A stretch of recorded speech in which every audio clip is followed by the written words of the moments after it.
ഇരുകരങ്ങളും ശിരസിലേക്ക് അമർത്തി വെച്ചുകൊണ്ട് നാം ഈരടി ആലപിക്കുന്നു. ഈശോയെ, ആത്മാവേ, എന്നെ ഉണർത്തണമേ, ഉണർത്തണമേ, എന്നെ ഉണർത്തണമേ, ആത്മാവാ എന്നെ ഉണർത്തണമേ. പ്രാർത്ഥിക്കുന്നു. ഉണർത്തണമേ, എന്നെ ഉണർത്തണമേ, ആത്മാവാൽ എന്നെ ഉണർത്തണമേ. ഭവനത്തെ സമർപ്പിച്ച് എന്നിലൂടെ ഉണർത്തണമേ, ഉണർത്തണമേ, എന്നെ ഉണർത്തണമേ, ആത്മാവാൽ എന്നെ ഉണർത്തണമേ. ഈ കാര്യങ്ങൾ ഹൃദയത്തോട് നെഞ്ചോട് ചേർത്ത് വിളിച്ച് പ്രാർത്ഥിച്ച് ഉണരാനുള്ള മനസ്സിന് വേണ്ടി ആഗ്രഹിച്ച് ഒരു ഉണർവുള്ള ഹൃദയത്തിന് വേണ്ടി പ്രാർത്ഥിച്ചാലപിക്കാം. ഉണർത്തണമേ, എന്നെ ഉണർത്തണമേ, ആത്മാവാൽ എന്നെ ഉണർത്തണമേ. പ്രാർത്ഥിക്കുന്നു. ഉണർത്തണമേ, എന്നെ ഉണർത്തണമേ, ആത്മാവാൽ എന്നെ ഉണർത്തണമേ. മനസ്സിന്റെ ഹൃദയത്തിന് ഉണർവോട് നമുക്ക് വചനം ശ്രമിക്കാം. യോഹന്നാന്റെ 1-ാം ലേഖനത്തിൽ നിന്ന്, പ്രിയപ്പെട്ടവരെ, നമുക്ക് പരസ്പരം സ്നേഹിക്കാം.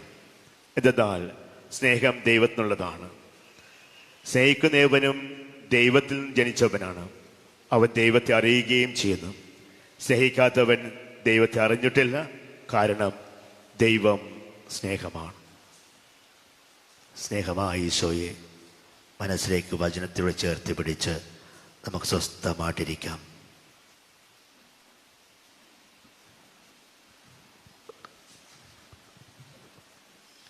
ഈശോ മിശിഹായ്ക്ക് സ്തുതിയായിരിക്കട്ടെ.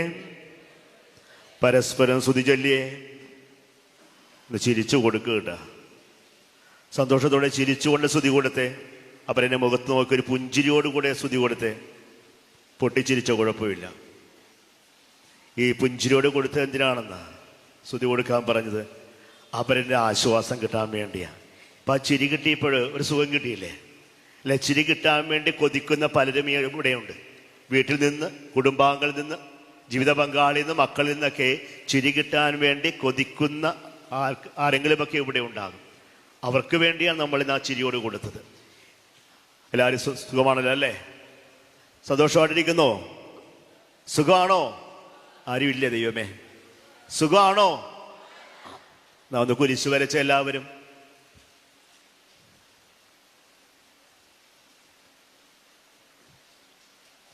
അച്ഛനായിട്ട് 25 വർഷം തികയാൻ പോവുകയാണ് അടുത്ത വർഷം.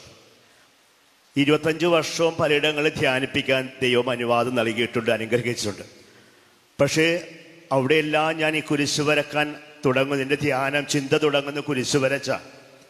പക്ഷേ ഇതുപോലത്തെ കുരിശിൻ്റെ വര എൻ്റെ 25 വർഷം ഞാൻ കണ്ടിട്ടില്ല, കേട്ടിട്ടില്ല. എന്താണെന്നാ? ഒന്നും പറയാൻ പറ്റാത്ത കുരിശിൻ്റെ വരയാണ്. ഒന്നും കേട്ടില്ല ഞാൻ, വര മാത്രം കണ്ട്, വേറെ ഒന്നും കണ്ടില്ല, കേട്ടില്ല. ഒന്നൊരു കുരിശ് വരച്ചേ.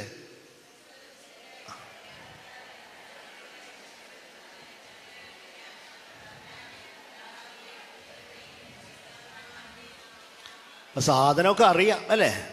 അങ്ങനെ പുറത്തേക്ക് ഇട് വല്ലപ്പോഴൊക്കെ. ഇന്നലെ നാം ഒരു തിരുനാൾ ആഘോഷിച്ചല്ലേ? എന്നാ തിരുനാൾ ആഘോഷിച്ചത്? കുരിശിന്റെ മഹത്വീകരണ തിരുനാള്. ഇനി ഒന്ന് ഈ കുരിശ് വരക്കുമ്പോൾ എങ്ങനെയാ കുരിശ് വരക്കണമെന്ന് പഠിപ്പിച്ചുള്ളത്? ഈ കൈ എവിടെ വെക്കണം?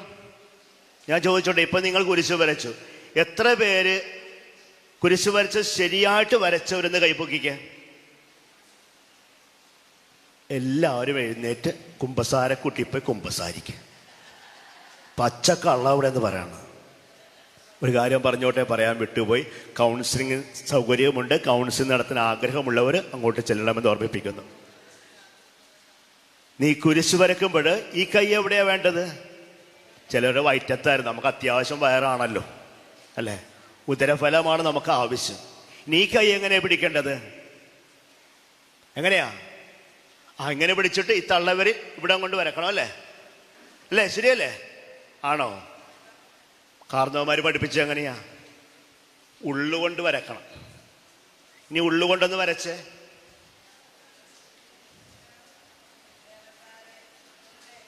വരച്ചു കഴിഞ്ഞാൽ ആദ്യം വരച്ചാണോ ഈസി, രണ്ടാമത് വരച്ചാണോ ഈസി? ആദ്യം വരച്ചാണ് എളുപ്പമല്ലേ? രണ്ടാമത് വരയ്ക്കുമ്പോൾ ഈ ഉള്ളങ്ങ വെച്ച് വരയ്ക്കും ഇവിടെ ഒരു പിടുത്തം വരും, നമുക്ക് ഒരു മസല് പിടുത്തം. അപ്പൊ കുരിശ് വരയ്ക്കുമ്പോൾ നമ്മൾക്ക് ഒരു വേദന ഇല്ലെങ്കിൽ കുരിശ് കുരിശാകുന്നില്ല.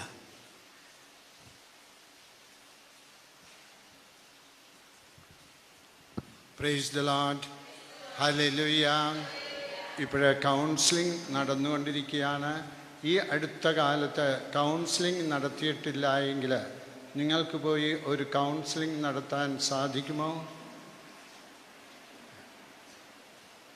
നിങ്ങൾ IMSൽ ഈ അടുത്ത കാലത്ത് കൗൺസിലിംഗ് നടത്തിയിട്ടില്ല എങ്കിൽ ഒരു കൗൺസിലിംഗ് നടത്തുവാനായിട്ട് പോകാമോ? സ്ത്രീകളെ, പുരുഷന്മാർ, ആഗ്രഹിക്കുന്നവർ ഒന്ന് എഴുന്നേൽക്കുക. ആഗ്രഹിക്കുന്നവർ, കൗൺസിലിംഗ് നടത്തുവാനായിട്ട് ആഗ്രഹിക്കുന്നവർ എഴുന്നേൽക്കുക. എഴുന്നേറ്റ് നിങ്ങൾ ഊട്ടുശാലയിലേക്ക് പോകുക. ഊട്ടുശാലയിലേക്ക് പോകുക. ഊട്ടുശാലയിലേക്ക് പോകുക. നിങ്ങൾ എഴുന്നേറ്റ് ഊട്ടുശാലയിലേക്ക് പോകുക. വേഗത്തിൽ പോകുക. വേഗത്തിൽ പോകുക. ഊട്ടുശാലയിലേക്ക് പോകുക. കൗൺസിലിംഗ് അവിടെ നടന്നുകൊണ്ടിരിക്കുകയാണ്. ഇനി കുറച്ചു പേർക്കൂടെ എഴുന്നേൽക്കാം. കുറച്ചു പേർക്കൂടെ എഴുന്നേൽക്കാം. ആഗ്രഹിക്കുന്നവർ വേഗത്തിൽ ഊട്ടുശാലയിലേക്ക് പോകുക.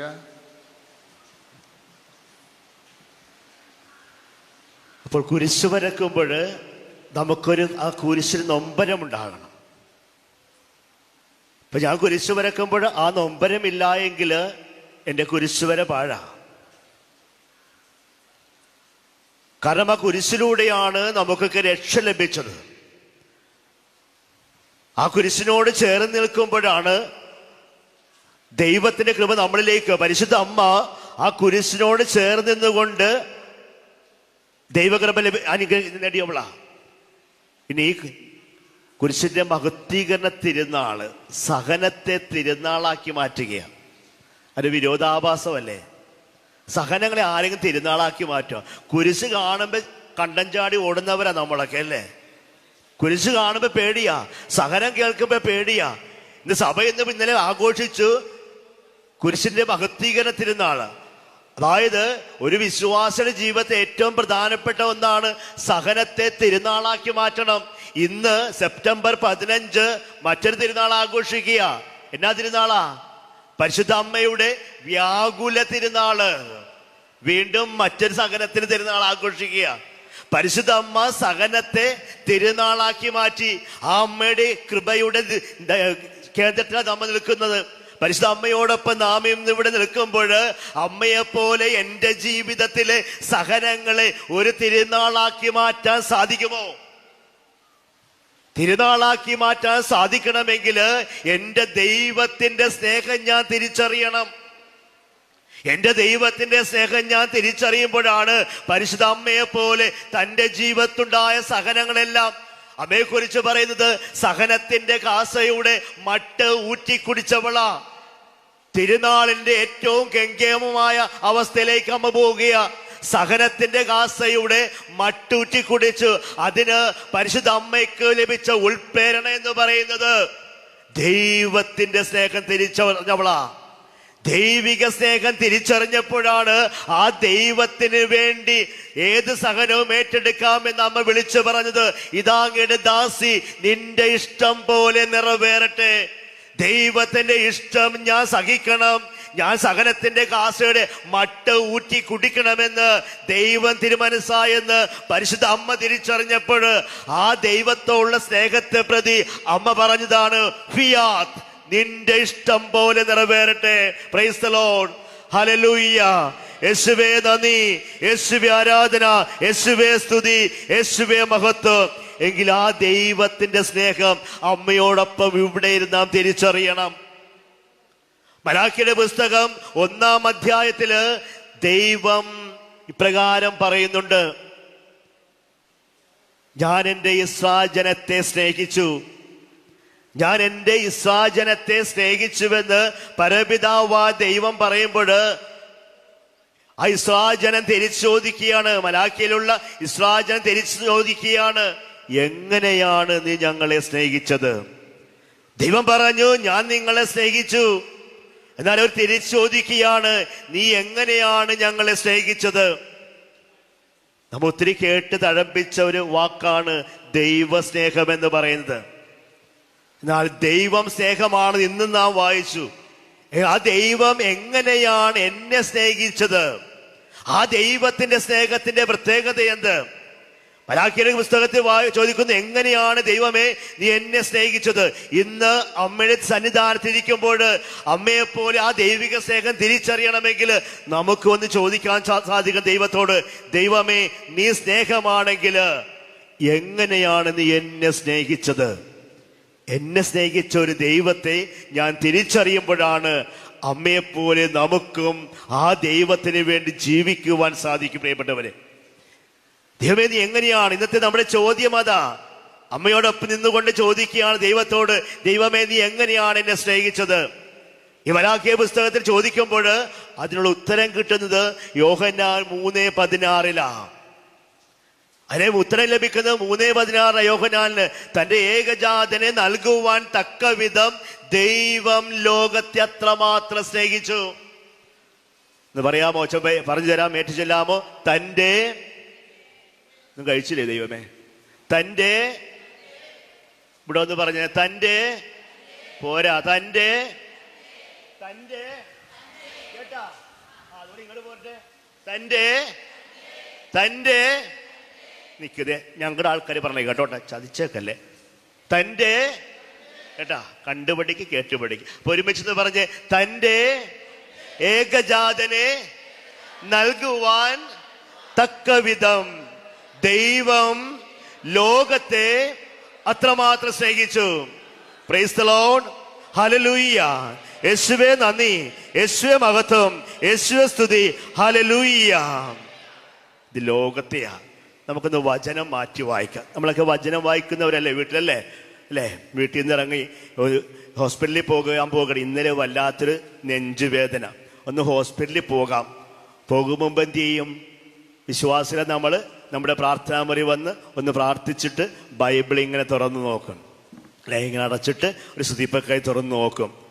അപ്പൊ കിട്ടിയ ഭാഗം എന്താണെന്നറിയാമോ? കർത്താവ് പീലാത്തോസിന്റെ മുൻപിൽ, ദൈവമേ രോഗം ഉറപ്പായി. ഒന്നിൽ പിഴച്ചാൽ 3 ചൊല്ലുണ്ട്, അടുത്ത ഒന്നുകൂടി അടക്കം. പിന്നെയും ഒരു സ്തുതിപ്പൊക്കെ തുറന്നു നോക്കും, കർത്താവിനെ ക്രൂശിക്കുന്നു. അന്ന് ഹോസ്പിറ്റലിൽ പോയിട്ട് കാര്യമില്ല, ഉറപ്പായ രോഗം. എന്നാലും വിടാൻ പറ്റും, ഒന്നുകൂടി ട്രൈ ചെയ്യാം. വീണ്ടും അടച്ചു പിടിച്ച് സ്തുതിപ്പൊക്കെ തുറന്നു നോക്കി, കർത്താവിൻ്റെ രൂപാന്തരീകരണം. പ്രൈസ് ദി ലോർഡ്, ഹല്ലേലൂയ, യേശുവേ നന്ദി. എനിക്കിഷ്ടപ്പെട്ട വചനം ദൈവം നൽകി, അല്ലാതെ ദൈവത്തിന് ഇഷ്ടപ്പെട്ട വചനമല്ല നാം നോക്കുന്നത്. എനിക്കിഷ്ടപ്പെട്ട വചനം തരണം. ഒരിക്കല് ഒരു പള്ളിയിൽ അച്ഛൻ ധ്യാനം നടത്തുകയാണ്. ധ്യാനം നടത്തി അന്ന് വചനത്തിന്റെ ആഴത്തെക്കുറിച്ച് ഇരുതല വാളിനേക്കാൾ മൂർച്ചയുള്ളതാണെന്നൊക്കെ പഠിപ്പിച്ചു കഴിഞ്ഞപ്പോൾ ഒരു അമ്മച്ചി ധ്യാനം കഴിഞ്ഞ് ധ്യാനഗുരു അച്ഛൻ്റെ അടുത്ത് എന്ന് പറഞ്ഞു, ഒത്തിരി നന്ദിയുണ്ട്, ഇതുപോലെ വചനം ഇത്രമാത്രം ആഴപ്പെട്ട ശക്തിയുള്ളതുമാണെന്ന് ഞാൻ എന്നാണ് തിരിച്ചറിഞ്ഞത്. കൂട്ടത്തിൽ അമ്മച്ചി ഒരു അപേക്ഷ കൊടുത്തു. അച്ഛോ, എൻ്റെ മകൻ +2 പഠിക്കുക, ക്ലാസ് കഴിഞ്ഞ് വന്നാൽ മൊബൈലുമായിട്ട് പുറത്തേക്ക് പോവുക. പഠിക്കാൻ പറഞ്ഞാൽ വെളുപ്പിന് എഴുന്നേറ്റ് പഠിക്കാം, പക്ഷെ വെളുപ്പിന് എഴുന്നേൽപ്പിച്ചാൽ ഉണരത്തിൽ എഴുന്നേൽക്കത്തില്ല അച്ചോ. അതുകൊണ്ട് അച്ചോ എനിക്കൊരു വചനം പറഞ്ഞു തന്നെ വെളുപ്പിന് എഴുന്നേറ്റ് പഠിക്കാനായിട്ട്. അച്ഛനൊരു വചനം പറഞ്ഞു കൊടുത്തു. റോമാക്കാർക്ക് ലേഖനത്തിൽ വായിക്കുന്നുണ്ട്, ഉറക്കത്തിനുണരാൻ സമയമായി, it is high time to wake from sleep. അമ്മച്ചിക്ക് ആ വചനം പറഞ്ഞു കൊടുത്തിട്ട് അച്ഛൻ പറഞ്ഞു, രാവിലെ അവനെ വിളിക്കുക, ഉണർന്നെന്ന് തോന്നുമ്പോൾ അവന് ഈ വചനം പറഞ്ഞു കൊടുക്കുക, അവൻ ചാടി എഴുന്നേറ്റ് പഠിക്കും. അച്ഛന് നല്ല ഉറപ്പാ. അങ്ങനെ അമ്മച്ചി വീട്ടിൽ പോയി ഭക്ഷണം കഴിച്ച് കിടന്നുറങ്ങി. വെളുപ്പിന് 4 മണിക്ക് മകനെ ഒന്ന് വിളിച്ചു.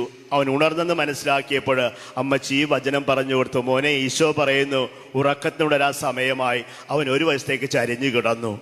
അമ്മച്ചി വീണ്ടും പറഞ്ഞു, മോനെ ഈശോയാണ് പറയുന്നത് ഉറക്കത്തിനുണരാൻ സമയമായി. അവൻ മറുവശത്തേക്ക് ചരിഞ്ഞു കിടന്നു. അമ്മച്ചി 3ാമത് ഈ വചനം പറഞ്ഞു കേട്ടപ്പോൾ വചനം കേട്ട് ശല്യം മൂത്ത മകൻ അമ്മച്ചിക്ക് വേറൊരു വചനം പറഞ്ഞു കൊടുത്തു. യോഹന്നാൻ സുവിശേഷം 2-ാം അധ്യായത്തിൽ കാനായിലെ കല്യാണ വിരുന്നില് ഈശോ പറയുന്നില്ലേ, സ്ത്രീയെ എൻ്റെ സമയം സമാഗതമായിട്ടില്ല. അപ്പൊ വചനമോ നമുക്ക് മാറ്റി വായിക്കാം. ദൈവമേ, നീ എന്നെ സ്നേഹിച്ചുവെങ്കിൽ, പരിശുദ്ധ അമ്മ തിരിച്ചറിഞ്ഞ ആ ദൈവത്തിന്റെ സ്നേഹം എനിക്ക് തിരിച്ചറിയണമെങ്കിൽ ആ ദൈവത്തോട് ഞാൻ ചോദിക്കുകയാണ്. അമ്മ കുറെ ചോദ്യങ്ങൾ ചോദിച്ചു, ഇതെങ്ങനെ സംഭവിക്കും? അവസാനം ആ ചോദ്യം ചോദിക്കാതെ പോകുന്നു. കാരണം എന്താ? അമ്മ തിരിച്ചറിഞ്ഞു, ദൈവത്തിന്റെ പദ്ധതിയാണ്, ദൈവത്തിന്റെ സ്നേഹത്തിന്റെ ഒരു പ്രതിഫലനമാ. ഇതുപോലെ ഞാനും എന്റെ ദൈവത്തോട് ചോദിക്കുക, ദൈവമേ, നീ എങ്ങനെയാണ് എന്നെ സ്നേഹിച്ചത്? വചനത്തിലൂടെ ഈശോ കർത്താവ് നമുക്ക് നൽകുന്ന ഉത്തരം ഇതാണ്: തന്റെ ഏകജാതനെ നൽകുവാൻ തക്ക വിധം ദൈവം ലോകമെന്നിടത്ത് നമ്മുടെ പേരെന്ന് ചേർത്ത് വായിക്കുക. തന്റെ ഏകജാതനെ നൽകുവാൻ തക്ക വിധം ദൈവം ജോർജിനെ അത്രമാത്രം സ്നേഹിച്ചു. വചനം സ്വന്തമാക്കണം. പരിശുദ്ധ അമ്മ വചനത്തെ സ്വന്തമാക്കി മാംസം ധരിച്ചവള. ഇതുപോലെ ഇന്ന് വചനം എന്റെ ജീവിതത്തിൽ മാംസം ധരിക്കണം. പ്രിയപ്പെട്ടവരെ, ദൈവം എന്നെ സ്നേഹിക്കുന്നുവെങ്കിൽ എങ്ങനെയാ സ്നേഹിച്ചത്? ദൈവം പറയുന്നു, തന്റെ ഏകജാതനെ നൽകുവാൻ തക്ക വിധം ദൈവം ജോർജിനെ അത്രമാത്രം സ്നേഹിച്ചു. ഒരു നിമിഷം കണ്ണുകൾ അടച്ച്, എല്ലാവരും കണ്ണുകൾ അടച്ച് ഇരു കരങ്ങൾ നെഞ്ചോടൊന്ന് ചേർത്ത് പിടിച്ച്, എന്നിട്ട് ഈ ചോദ്യം ഒന്ന് ആവർത്തിച്ച്, ദൈവമേ, നീ സ്നേഹമാണെങ്കിൽ എങ്ങനെയാണ് നീ എന്നെ സ്നേഹിച്ചത്? വചനത്തിലൂടെ ദൈവം ഉത്തരം നൽകുന്നുണ്ട്. എൻ്റെ ഏകജാതനെ നൽകുവാൻ തക്ക വിധം ദൈവം, നിങ്ങളുടെ പേര് ചേർക്കുക, ജോർജിനെ അത്രമാത്രം സ്നേഹിച്ചു. വചനമെന്ന് ആവർത്തിച്ച് പറഞ്ഞ് സ്വന്തമാക്കിക്കേ. തൻ്റെ ഏകജാതനെ നൽകുവാൻ തക്ക വിധം ദൈവം ജോർജിനെ, നിങ്ങളുടെ പേര് ചേർക്കുക, അത്രമാത്രം സ്നേഹിച്ചു. ആവർത്തിച്ച് മനസ്സിലേക്ക് കൊണ്ടുവരിക. തൻ്റെ ഏകജാതനെ നൽകുവാൻ തക്ക വിധം ദൈവം ജോർജിനെ അത്രമാത്രം സ്നേഹിച്ചു. കണ്ണുകൾ തുറക്കാം. അച്ഛൻ വചനം പറഞ്ഞു തരാം, നമുക്കിത് പ്രഘോഷിക്കാം. എങ്ങനെയാണ് ദൈവം എന്നെ സ്നേഹിച്ച്? ലോകമെന്നിടത്ത് നിങ്ങളുടെ പേര് ചേർക്കുക. തൻ്റെ ഏകജാതനെ നൽകുവാൻ തക്ക വിധം ദൈവം ജോർജിനെ, അത് ഞാനാണ് സ്വന്തം പേര് പറഞ്ഞാൽ മതി, നമ്മുടെ പഴയ ഭാഷ പേത്താം പൂത്താം അല്ല, എല്ലാം തുളച്ചു കളഞ്ഞിട്ട്, തൻ്റെ ഏകജാതനെ നൽകുവാൻ തക്ക വിധം ദൈവം ജോർജിനെ അത്രമാത്രം സ്നേഹിച്ചു. Praise the lord, hallelujah. സ്തുതിച്ചേ. അത്രമാത്രം എന്നെ സ്നേഹിക്കും ദൈവത്തെ സ്തുതിച്ചേ. പൂർണ്ണ മനസ്സോടെ സ്തുതിച്ചേ, ഹൃദയത്തോടെ സ്തുതിച്ചേ, അമ്മയോട് ചേർന്ന് സ്തുതിച്ചേ. യേശുവേ നന്ദി, യേശുവേ ആരാധന, യേശുവേ സ്തുതി, യേശുവേ മഹത്വം. Hallelujah, hallelujah, hallelujah. ഈ ദൈവത്തിന്റെ സ്നേഹത്തിന്റെ പ്രത്യേകത എന്താ? എന്നെ തന്റെ ഏകജാതനെ വിട്ടു നൽകിക്കൊണ്ട് എന്നെ സ്നേഹിച്ച ദൈവത്തിന്റെ സ്നേഹത്തിന്റെ പ്രത്യേകത അത് അന്വേഷിക്കുന്ന സ്നേഹമാ. അത് ആ സ്നേഹം അനുഭവിച്ചപ്പോഴാണ് പരിശുദ്ധ അമ്മ ഒരു അന്വേഷണം നടത്തുന്നുണ്ട്.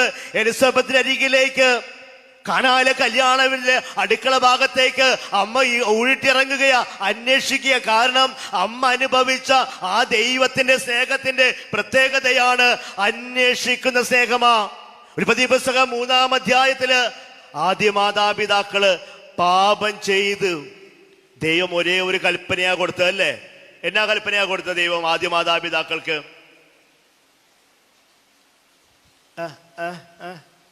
കേട്ടാവല്ലോ. എന്ത് കൽപ്പന ദൈവം കൊടുത്തത് മാതാപിതാക്കൾക്ക്? ഒരേ ഒരു കൽപ്പനയെ കൊടുത്തുള്ളു. കേട്ടില്ല? ഇവിടെ കേൾക്കാത്തവരാണ്, എനിക്ക് അറിയില്ലായിരുന്നിട്ടോ, ഞാൻ ആക്ഷൻ കാണിക്കാവനി. ഒരേ ഒരു കൽപ്പനയെ കൊടുത്തുള്ളൂ, ഇന്ന വൃക്ഷത്തിലെ ഫലം കഴിക്കരുത്. ഞാൻ പലപ്പോഴും ചിന്തിക്കാറുണ്ട്, ദൈവം അത് പറയേണ്ട വല്ല ആവശ്യം ഉണ്ടായിരുന്നു അല്ലേ? പപ്പച്ചൻ ഭർത്താവ് ജോലിക്ക് പോയിട്ട് വരുമ്പോൾ ഒരു പൊതി, പണ്ടത്തെ കടലാസ് പൊതി, ചാക്കുനൂലൊക്കെ ഇട്ട് പൊതിഞ്ഞു കൊണ്ടുവന്ന് മേശപ്പുറത്ത് വെച്ചിരിക്കുക. എന്നിട്ട് അപ്പച്ചൻ പറയും, അല്ലെങ്കിൽ ഭർത്താവ് പറയും, ഞാൻ തരാതെ തൊട്ടുപോകരുത്. ഭാര്യയും അമ്മയും മക്കളും തൊടാതിരിക്കുമോ? ഈ ശർക്കരയുടെ ചുറ്റും ഈച്ച പറക്കുന്ന പോലെ ഇങ്ങനെ പറന്ന് നടന്നിട്ട് അവസാനം തോണ്ട് കൊണ്ടിരിക്കുമ്പോൾ സമാധാനമായി. 5-ാം ക്ലാസ്സിൽ പഠിക്കുന്ന സമയത്ത് എൻ്റെ അപ്പച്ചൊരു തയ്യൽക്കാരനാണ്. അപ്പം 2 സ്റ്റോപ്പിനപ്പുറം ഒരു കട വാടകയ്ക്ക് എടുത്ത് അവിടെ തയ്ക്കുന്നത്. അപ്പം ആ വീട്ടുടമസ്ഥൻ്റെ വീടിനോട് ചേർന്നാണ് ഈ കട. അപ്പം ആ വീട്ടുടമസ്ഥൻ്റെ മക്കൾ 5 മക്കളിൽ 2 പേര്, ഒരാൾ കന്യാസ്ത്രീയും ഒരാൾ അച്ഛനുമാണ്. കൊച്ചുരൂപതൻ ജോസഫ് മുളക്കാരെന്ന് അച്ഛൻ മരിച്ചുപോയി. അപ്പം അച്ഛൻ പുറത്തേക്ക് പോവുക, അമേരിക്കയിലേക്ക് മിനിസ്ട്രിക്ക് പോവുകയാണ്. അന്നൊക്കെ പുറത്തേക്ക് പോകുക എന്ന് വെച്ചാൽ സ്വർഗത്തിലേക്ക് പോകുന്നതിനേക്കാൾ വലിയ ആഘോഷമാണ്. അപ്പോൾ ഇന്ന് ഗൾഫിൽ പോകുകയെന്ന് വെച്ചാൽ ആലപ്പുഴയിൽ നിന്ന് എറണാകുളത്ത് പോകുന്നതിനേക്കാൾ വേഗത്തിൽ പോയി വരാം. അന്ന് ഭയങ്കര ആഘോഷമാണ്. അപ്പം ഞങ്ങളെയൊക്കെ വിളിച്ചു. കാരണം ഞങ്ങളൊരു ഫാമിലി ഫ്രണ്ട് പോലെയാണ്. എൻ്റെ അമ്മച്ചി നന്നായിട്ട് പാചകം ചെയ്യും. അപ്പോൾ അവിടെ കൊച്ചു കൊച്ചു പ്രോഗ്രാമത്തിലേക്ക് എൻ്റെ അമ്മച്ചിയെ വിളിക്കുക. അപ്പോൾ ഞങ്ങളെല്ലാവരും അവിടെ ഉണ്ട്. അങ്ങനെ അച്ഛനൊരു സദ്യയൊക്കെ തന്നു ആഘോഷമായി അച്ഛനെ ഞങ്ങൾ അമേരിക്കയിലേക്ക് പറഞ്ഞു വിട്ടു. ഒരു 2 വർഷം കഴിഞ്ഞപ്പോൾ അച്ഛൻ അവധിക്ക് വരികയാണ്. നമുക്കറിയാം ഈ ഗൾഫിൽ നിന്നൊക്കെ അവധിക്ക് വരുമ്പോൾ അയൽവാസികൾക്ക് കൊടുക്കാൻ വേണ്ടി എന്തെങ്കിലും കൊണ്ടുവരുമല്ലേ പണ്ട്. ഇപ്പം എല്ലാം നമുക്ക് ഇവിടെ കിട്ടും അല്ലെ, ഓരോ മാളിൽ ചെന്നാൽ എല്ലാം ഇവിടെ കിട്ടും. പണ്ട് ഇതൊന്നും കിട്ടില്ല, കാത്തിരിക്കുക. അപ്പോൾ ഗൾഫിൽ നിന്നൊക്കെ വരുമ്പോൾ എന്താ കൊണ്ടുവരുന്നത്? കുറച്ച് മിഠായി, പിന്നെ എന്ത് കൊണ്ടുവരും? ഒരു ഡവ് സോപ്പ്, പിന്നെ ഒരു ടൈഗർ ബാം, തലവേദന മാറാനും അപരന് തലവേദന ഉണ്ടാകാതിരിക്കാനും വേണ്ടി അങ്ങനെ ഓരോ സാധനം കൊണ്ടുവരിക. അങ്ങനെ ഈ അച്ഛൻ വന്നപ്പോൾ എൻ്റെ അപ്പച്ചൻ്റെ കയ്യിൽ കുറച്ച് മിഠായി, ഇതുപോലെ ഡവ് സോപ്പ്, ഒരു ടൈഗർ ബാം, പിന്നെ ഒരു കുപ്പിയിലോ സാധനവും കൊടുത്തു വിട്ടു. അപ്പച്ചൻ കൊണ്ട് അമ്മച്ചേക്ക് കൊടുത്ത് അമ്മച്ചി മിഠായി എല്ലാം ഞങ്ങൾക്ക് തന്നു. ഈ 3 സാധനം കാണിച്ചിട്ട് പറഞ്ഞ് ഞാൻ തരാതെ തൊട്ടുപോകരുത്. ദൈവത്തിൻ്റെ ഒരേ ഒരു കൽപ്പന അമ്മ ഞങ്ങൾക്ക് തന്നു, ഞാൻ തരാതെ തൊട്ടുപോകരുത്. എന്നിട്ട് അമ്മച്ചി എന്ത് ചെയ്ത് ഈ ഡവ് സോപ്പും ടൈഗർ ബാവും പേരറിയാൻ പാടാത്ത കുപ്പിയും കൊണ്ട് അമ്മച്ചി അലമാരി കൊണ്ട് വെച്ച്. അമ്മച്ചിക്ക് എന്നെ പോലെ പൊക്കം കുറവാണ്. അമ്മച്ചി അലമാരി ഉപയോഗിച്ച് അമ്മച്ചി അലമാരി ലോക്ക് പോയി. ലോക്കില്ല അമ്മച്ചിക്ക്. ലോക്കെന്ന് വെച്ചാൽ ഇവിടെ പഴയ അമ്മച്ചിമാരൊക്കെ ചെയ്യുന്ന ലോക്കുണ്ട്. എന്താ, ഒരു തുകർത്തോ അല്ലെങ്കിൽ ഒരു മറ്റേ പില്ലോ കവറോ മുകളിലിട്ട് മുട്ടുകാല് താങ്ങാം, ലോക്കായിട്ട് അവിടെ ഇരിക്കും. ശരിയല്ലേ? ലോക്കായിട്ട് അവിടെ ഇരിക്കുക. അപ്പോൾ ലോക്കില്ല. അപ്പം അന്ന് മുതൽ ഞാൻ ഇളയവനാ വീട്ടിലെ, അല്പം വികൃതിയാണ്. അന്ന് മുതൽ മനസ്സിലാഗ്രഹം ഈ 3ാമത്തെ സാധനം എന്താ? തൊട്ടുപോകരുതാ പറഞ്ഞേക്കണം.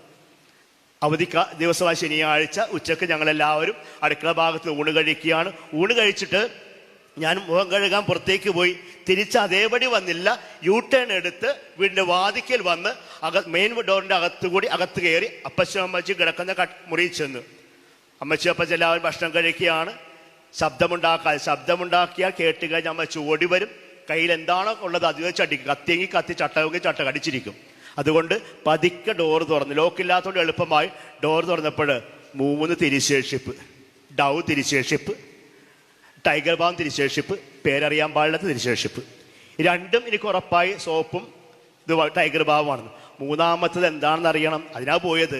അത് പേര് വായിക്കാനും സമയമില്ല. അമ്മച്ചി ഏത് സമയത്ത് വേണമെങ്കിൽ വരാം. അപ്പോൾ എന്ത് ചെയ്ത് വേഗം കുപ്പിയുടെ പൂള് തോന്നിട്ട് വായിലേക്ക് കുടിച്ചു കഴിഞ്ഞപ്പോഴാണ് മനസ്സിലായത് അത് ഷാമ്പു ആയിരുന്നുവെന്ന്. പിന്നത്തെ അവസ്ഥ അറിയാമല്ല. അപ്പൊ ദൈവം ഇവിടെ ഒരേ ഒരു കൽപ്പന നൽകി തൊട്ടുപോകരുതെന്ന്. അങ്ങനെ പാപം ചെയ്ത ആദിമാതാപിതാക്കള് കാട്ടിൽ മരത്തിന്റെ മറയിൽ ഒളിച്ചിരിക്കുമ്പോൾ സ്നേഹിക്കുന്ന പിതാവ്, അന്വേഷിക്കുന്ന പിതാവ് അന്വേഷിച്ചു വരിക. ബൈബിളിലെ ആദ്യത്തെ ചോദ്യം എന്താ? Where are you? ആദ്യത്തെ ചോദ്യം അതാ, എവിടെയാണ് നിങ്ങൾ? മക്കളെ അന്വേഷിച്ചു വരുന്ന ദൈവത്തിന്റെ സ്നേഹം ആദിമാതാപിതാക്കളെ അന്വേഷിച്ച് കണ്ടെത്തി തിരിച്ചു കൊണ്ടുവരിക. പരിശുദ്ധ കന്യകാമറിയം ദൈവത്തിന്റെ സ്നേഹം തിരിച്ചറിഞ്ഞവളാ. അതുകൊണ്ടാണ് അമ്മ ഓടിപ്പോയി അന്വേഷിച്ച് എലിസബത്തെ അന്വേഷിച്ചു പോകുന്നുണ്ട്.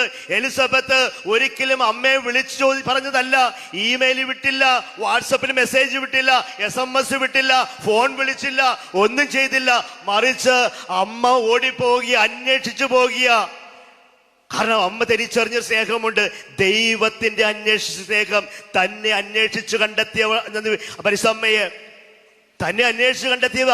യഹൂദര് അവിടെ ഒത്തിരി പെൺകുട്ടികളുണ്ടായ, കന്യകയായ പലതും ഉണ്ടായിട്ട് ദൈവം ഇവളെ മാത്രം അന്വേഷിച്ച് കണ്ടെത്തി.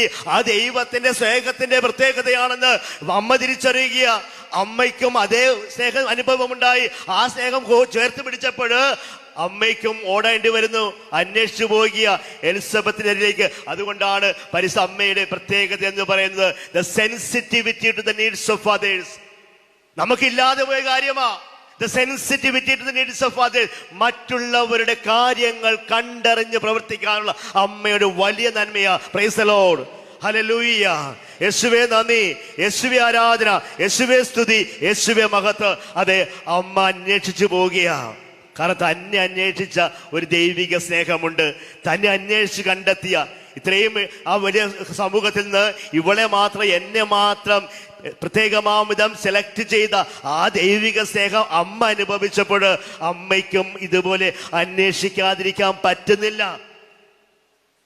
ഒരു കാലത്ത് ഞാനും നിങ്ങളുമൊക്കെ കുടുംബത്തിന്, ദാമ്പത്യ ജീവിതത്തിലൊക്കെ ഈ അന്വേഷണം ഉണ്ടായവരാ. അന്നൊക്കെ ഈ ദൈവിക സ്നേഹം അന്വേഷിച്ച് തിരിച്ചറിഞ്ഞത് കൊണ്ട് നമ്മുടെ പ്രിയപ്പെട്ടവരെയൊക്കെ അന്വേഷിച്ചു പോകാറുണ്ട് അല്ലെ? പണ്ടെങ്ങനെയായിരുന്നു? ഭർത്താവ് വരാൻ വേണ്ടി കാത്തിരിക്കും, ഭക്ഷണം കഴിക്കാനോ അല്ലെങ്കിൽ ഭർത്താവിനെ ഒന്നിച്ച് പള്ളിയിൽ പോകാനോ. ഇന്നാ കാത്തിരിപ്പുണ്ടാ? ആ മനുഷ്യൻ എപ്പോ വരുമെന്ന് അറിയില്ല അച്ചോ. ഞാൻ ഭക്ഷണം കഴിക്കാൻ പോവുകയാണ് അച്ചോ. കാത്തിരിപ്പൊക്കെ പോയി. അല്ല, ഒരു കാലത്ത് കാത്തിരുന്നു, എന്റെ ജീവിത പങ്കാളിയെ കാത്തിരുന്നു. സ്കൂൾ വിട്ട് കഴിയുമ്പോൾ മക്കൾ വരുന്ന നോക്കി കാത്തിരുന്ന അമ്മമാരുണ്ട്. വീട്ടിലെ ഉമ്മറത്ത് അല്ലെങ്കിൽ ഗേറ്റിന്റെ അരികിൽ വഴിയിൽ പോയി നിൽക്കും അമ്മമാര്. കാരണം ആ ദൈവിക സ്നേഹം മനസ്സിൽ ജീവിതത്തിലുണ്ടായപ്പോൾ അന്വേഷിച്ച് കാത്തിരിക്കുക. വരാതെ വൈകുമ്പോഴൊക്കെ മനസ്സിൽ അസ്വസ്ഥതയുണ്ട്. പക്ഷെ ഇന്നിന്റെ ലോകത്ത് എനിക്കും നിങ്ങൾക്കും ആവിധ ടെൻഷനൊന്നുമില്ല. കാത്തിരിപ്പൊക്കെ തീർന്നു പോയി. കാരണം പരിപിതാവായ ദൈവത്തിന്റെ അന്വേഷണ സ്നേഹം ഇത് ഞാനും നിങ്ങളുമൊക്കെ തിരിച്ചറിയുന്നില്ല, അല്ലെങ്കിൽ നമ്മളിൽ നിന്നൊക്കെ നഷ്ടപ്പെട്ടു പോയി. പരിശുദ്ധ അമ്മയ്ക്ക് നിരന്തരമുണ്ടായിരുന്നു. അവസാനം വരെ ആ സ്നേഹം തിരിച്ചറിഞ്ഞവളാ. ഇതുപോലെ നമ്മുടെ ദാമ്പത്യ കുടുംബ ജീവിതത്തില്, സന്യാസ വൈദിക ജീവിതത്തില്, നമ്മുടെ പ്രവർത്തന മേഖലകളൊക്കെ ഈ ദൈവിക സ്നേഹം കൊടുക്കുവാൻ സാധിക്കണം. പ്രിയപ്പെട്ടവരെ, കൊടുക്കണമെങ്കിൽ ഞാൻ അനുഭവിക്കണം. എന്റെ ദൈവത്തിന്റെ അന്വേഷണ സ്നേഹം ഞാൻ തിരിച്ചറിഞ്ഞെങ്കിൽ മാത്രമേ എനിക്ക് അതുപോലെ കൊടുക്കുവാൻ സാധിക്കൂ. അതാണ് പരസ്നേഹം എന്ന് പറയുന്നത്. പക്ഷെ അമ്മയ്ക്ക് പിന്നീട് വെറുതെ ഇരിക്കാൻ പറ്റുന്നില്ല. അമ്മ നെട്ടോട്ടം ഓടിയാ. കാരണം ഈ സ്നേഹത്താൽ നിറഞ്ഞു നിൽക്കുമ്പോൾ അത് ലോകത്തിന്റെ സ്നേഹമല്ല, മറിച്ച് ദൈവിക സ്നേഹത്താൽ നിറഞ്ഞു നിൽക്കും. അമ്മയ്ക്ക് വെറുതെ കുത്തിയിരിക്കാൻ പറ്റുന്നില്ല പ്രിയപ്പെട്ടവരെ. അതുകൊണ്ടാണ് അമ്മ നെട്ടോട്ടം ഓടിയത്. നമ്മളൊക്കെ സുഖമായിട്ട് കുത്തിയിരിക്കണല്ലേ, ഒരു കുഴപ്പമില്ലാതെ. കാരണം ഇല്ല കൊടുക്കാൻ, ഉള്ളിലൊന്നുമില്ല കൊടുക്കാനായിട്ട്. കൊടുക്കാനുള്ള കുറെ സമ്പത്തോ അല്ലെങ്കിൽ കുറെ ബാഹ്യമായ സാധനങ്ങളുണ്ട്. പക്ഷെ കൊടുക്കേണ്ട, ആത്യന്തികമായി കൊടുക്കേണ്ടത് ആ ദൈവിക സ്നേഹം എന്റെ ജീവിത പങ്കാളിക്ക്, എന്റെ മക്കൾക്ക്, മാതാപിതാക്കൾക്ക് കൊടുക്കാൻ കഴിയില്ല. ഇനി ഉണ്ടെങ്കിൽ തന്നെയോ കൊടുക്കാൻ വൈമനസ്യം. കൊടുക്കുമ്പോൾ നഷ്ടങ്ങൾ ഉണ്ടാകും. പരിശുദ്ധ കൊടുക്കാൻ പോയപ്പോൾ നഷ്ടങ്ങളാണ് ഉണ്ടായത്. നല്ല സമരിയാക്കാന്റെ ഉപമയിൽ നാം കാണുന്നത് തന്നെയല്ലേ? പുരോഹിതനാവാനും കൊടുക്കാതെ പോയി, നഷ്ടങ്ങളില്ലായിരുന്നു. കാരണം അവർ ചിന്തിച്ചെന്താ? തൊട്ട് കഴിഞ്ഞാല് ഞങ്ങൾക്ക് എന്ത് മെച്ചം? മെച്ചമില്ലെങ്കിൽ തൊടുന്നില്ല, നഷ്ടമാണെങ്കിൽ തൊടുന്നില്ല. നല്ല സമരിയാക്കാൻ ചിന്തിച്ചെന്താ? ഞാൻ അവനെ തൊട്ടില്ല, അവനെന്ത് പറ്റും? എനിക്കെന്ത് പറ്റുമെന്നല്ല, അവനെന്ത് പറ്റും? പരിശുദ്ധ അമ്മയുടെ ജീവിതം അതാ. അതുകൊണ്ടല്ലേ ഇന്ന് ഞാനും നിങ്ങളുമൊക്കെ അമ്മയുടെ മുമ്പിൽ കരങ്ങൾ കൂപ്പി മുട്ടുകൾ മടക്കി അമ്മയെന്ന് വിളിച്ച് പ്രാർത്ഥിക്കുമ്പോൾ അമ്മ നമ്മോടും പറയുന്നത് തന്നെയാ, ഞാൻ നിന്നെ തൊട്ടില്ല എങ്കിൽ നിനക്കെന്ത് പറ്റുമെന്ന് അമ്മക്കൊരു ആകുലതയുണ്ട്. ഞാൻ നിന്നെ തൊട്ടില്ല എങ്കിൽ നിനക്കെന്ത് പറ്റുമെന്ന് അമ്മയ്ക്കൊരു ആകുലതയുണ്ട്. A positive tension. ഇതാണ് ക്രൈസ്തവരായ അല്ലെങ്കിൽ വിശ്വാസികളായ നമുക്ക് വേണ്ടത്.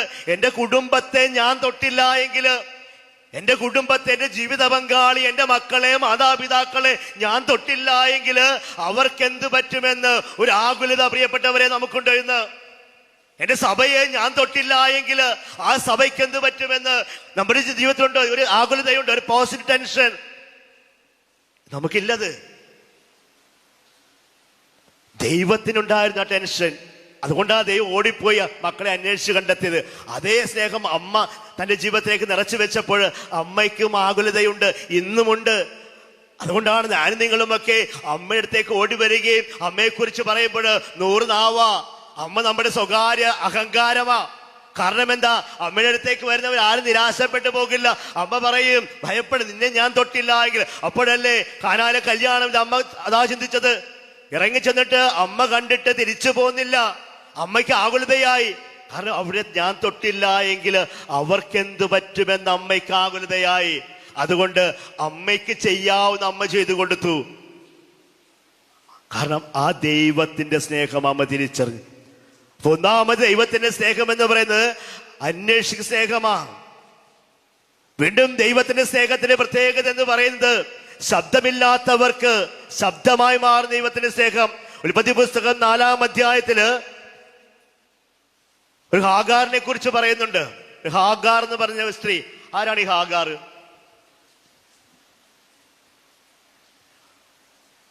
ഹാഗാർ ആരാ? ചിലര് കണ്ണുമൊഴിച്ച് എന്നെ പേടിപ്പിക്കാൻ. ഒന്നും പേടിക്കാൻ പോണ 25 വർഷമായി ഈ പണിയും കൊണ്ട് നടക്കിയ പേടിക്കത്തില്ല. ഹാഗാർ സാറായുടെ ദാസരി. പ്രൈസ് ദി ലോർഡ്, ഹല്ലേലൂയ, യേശുവേ നന്ദി. അല്ലെ, വചനമൊക്കെ പറയാൻ നമ്മൾ വിടത്തില്ല. ഇപ്പൊ വല്ല സീരിയലിന്റെ വല്ല ഫിലിമിന്റെ പേരെ ചോദിച്ച പെട്ടെന്ന് പറയും. വചനം പറയാൻ നമുക്ക് കടിച്ചു പിടിച്ചിരിക്കും. അതാദ്യം പറയാൻ നമുക്ക് സാധിക്കണം. അപ്പൊ സാറായുടെ ദാസിപ്പെണ്ണ. നമുക്കറിയാം അബ്രഹാത്തിന് സാറായിക്കും മക്കളില്ല. സാറ എന്ത് പറഞ്ഞു അബ്രഹാത്തോട്? എന്റെ ദാസിയായ ഹാഗാറുമായി ഒന്നായിത്തീരുക. അങ്ങനെ സാറായുടെ ഹിതമനുസരിച്ച് അബ്രഹാം ഹാഗാറുമായി ഒന്നായിത്തീരുന്നു. ഇപ്പോൾ ഹാഗാറ് ഗർഭവതിയായി സമയത്തിന്റെ പൂർണ്ണതയിൽ ഒരു കുഞ്ഞു ജന്മം കൊടുത്തു. ഏതാ? ഇസ്മായിൽ എന്ന് പറഞ്ഞ കുഞ്ഞു ജന്മം കൊടുത്തു. ഹാഗാറിന് ഇസ്മായിൽ ജന്മം കൊടുത്തപ്പോൾ ഒരു കാര്യം വ്യക്തമായി. സാറായുടെയും അബ്രഹാത്തിന്റെ ജീവിതത്തിൽ ആർക്കാ കുറവ്? സാറായിക്കാ കുറവ്. സാറ ഇപ്പോഴും മച്ചിയാണ്, അമ്മച്ചിയായിട്ടില്ല. ഇവിടെ ഹാഗാറ് അമ്മച്ചിയായി. അപ്പോഴാണ് സാറ സ്വാർത്ഥത കടന്നു വരിക. സാറ എന്ത് പറഞ്ഞു? അബ്രഹാത്തിനോട് പറഞ്ഞു, ഹാഗാറിനെ പറഞ്ഞു വിടുക. എങ്ങോട്ട്? എങ്ങോട്ടാ പറഞ്ഞു വിട്ടത്? മരുഭൂമിയിലേക്ക്. സുഖവാസ കേന്ദ്രമാണല്ലോ. മരുഭൂമിയിലേക്ക് പറഞ്ഞു വിടുക. ഹാഗാറിനെയും കുഞ്ഞിനെയും കൊണ്ട് മരുഭൂമിയിലേക്ക് പറഞ്ഞു വിടാൻ സാറ എല്ലാ ഒത്താശയും ആദ്യം ചെയ്ത് സാറയാണ്. കാരണം എന്താ? ഹാഗാറിന് അബ്രഹാത്തിന് കുഞ്ഞിനെ ലഭിച്ചപ്പോൾ സാറായിക്ക് ടെൻഷനായി. ഉടനെ തന്നെ എന്തു വരും? ഡിവോഴ്സ് നോട്ടീസ് വരാൻ സാധ്യതയുണ്ട്. അബ്രഹാം സാറായെ ഉപേക്ഷിക്കും. കാരണം ഇപ്പോഴും അബ്രഹാത്തിന് സാറായിക്ക് ഒരു കുഞ്ഞു കൊടുക്കാൻ പറ്റിയിട്ടില്ല. അപ്പോൾ സാറായിക്ക് ടെൻഷനായി. സാറ അബ്രഹാത്തിന് പറഞ്ഞു വിട്ടേക്ക്. മരുഭൂമിയിലേക്ക് എന്ന് പറയുമ്പോൾ പ്രിയപ്പെട്ടവരെ, നശിക്കാൻ വേണ്ടി തന്നെയാ. മരണം സംഭവിക്കണം. കാരണം എന്റെ ലൈഫ് സുരക്ഷിതമാകണം. സാറായിക്കതാ തന്റെ ലൈഫ് സുരക്ഷിതമാകണം. അതുകൊണ്ട് സാറ പറഞ്ഞു വിടുകയാണ്, വിട്ടേരി. അങ്ങനെ അബ്രഹാം ഹാഗാറിനെ പറഞ്ഞു. ഇസ്മായിലിനെ കൂട്ടി ആ കൈക്കുഞ്ഞുമായി ഹാഗാർ പോകിയ മരുഭൂമിയിലേക്ക്. ഒരു കാര്യം സാറ ഒരു നല്ല കാര്യം ചെയ്തു. എന്താണെന്നറിയാമോ? അയൽവാസികൾ ചോദിക്കുമ്പോൾ ഒന്നും കൊടുത്തു വിടാതെ വിട്ടല്ലോ എന്ന് ചോദിക്കുമ്പോൾ ഉത്തരമുണ്ട് സാറായിക്ക് പറയാൻ. കുറച്ച് അപ്പവും വെള്ളവും കൊടുത്തു വിട്ടു.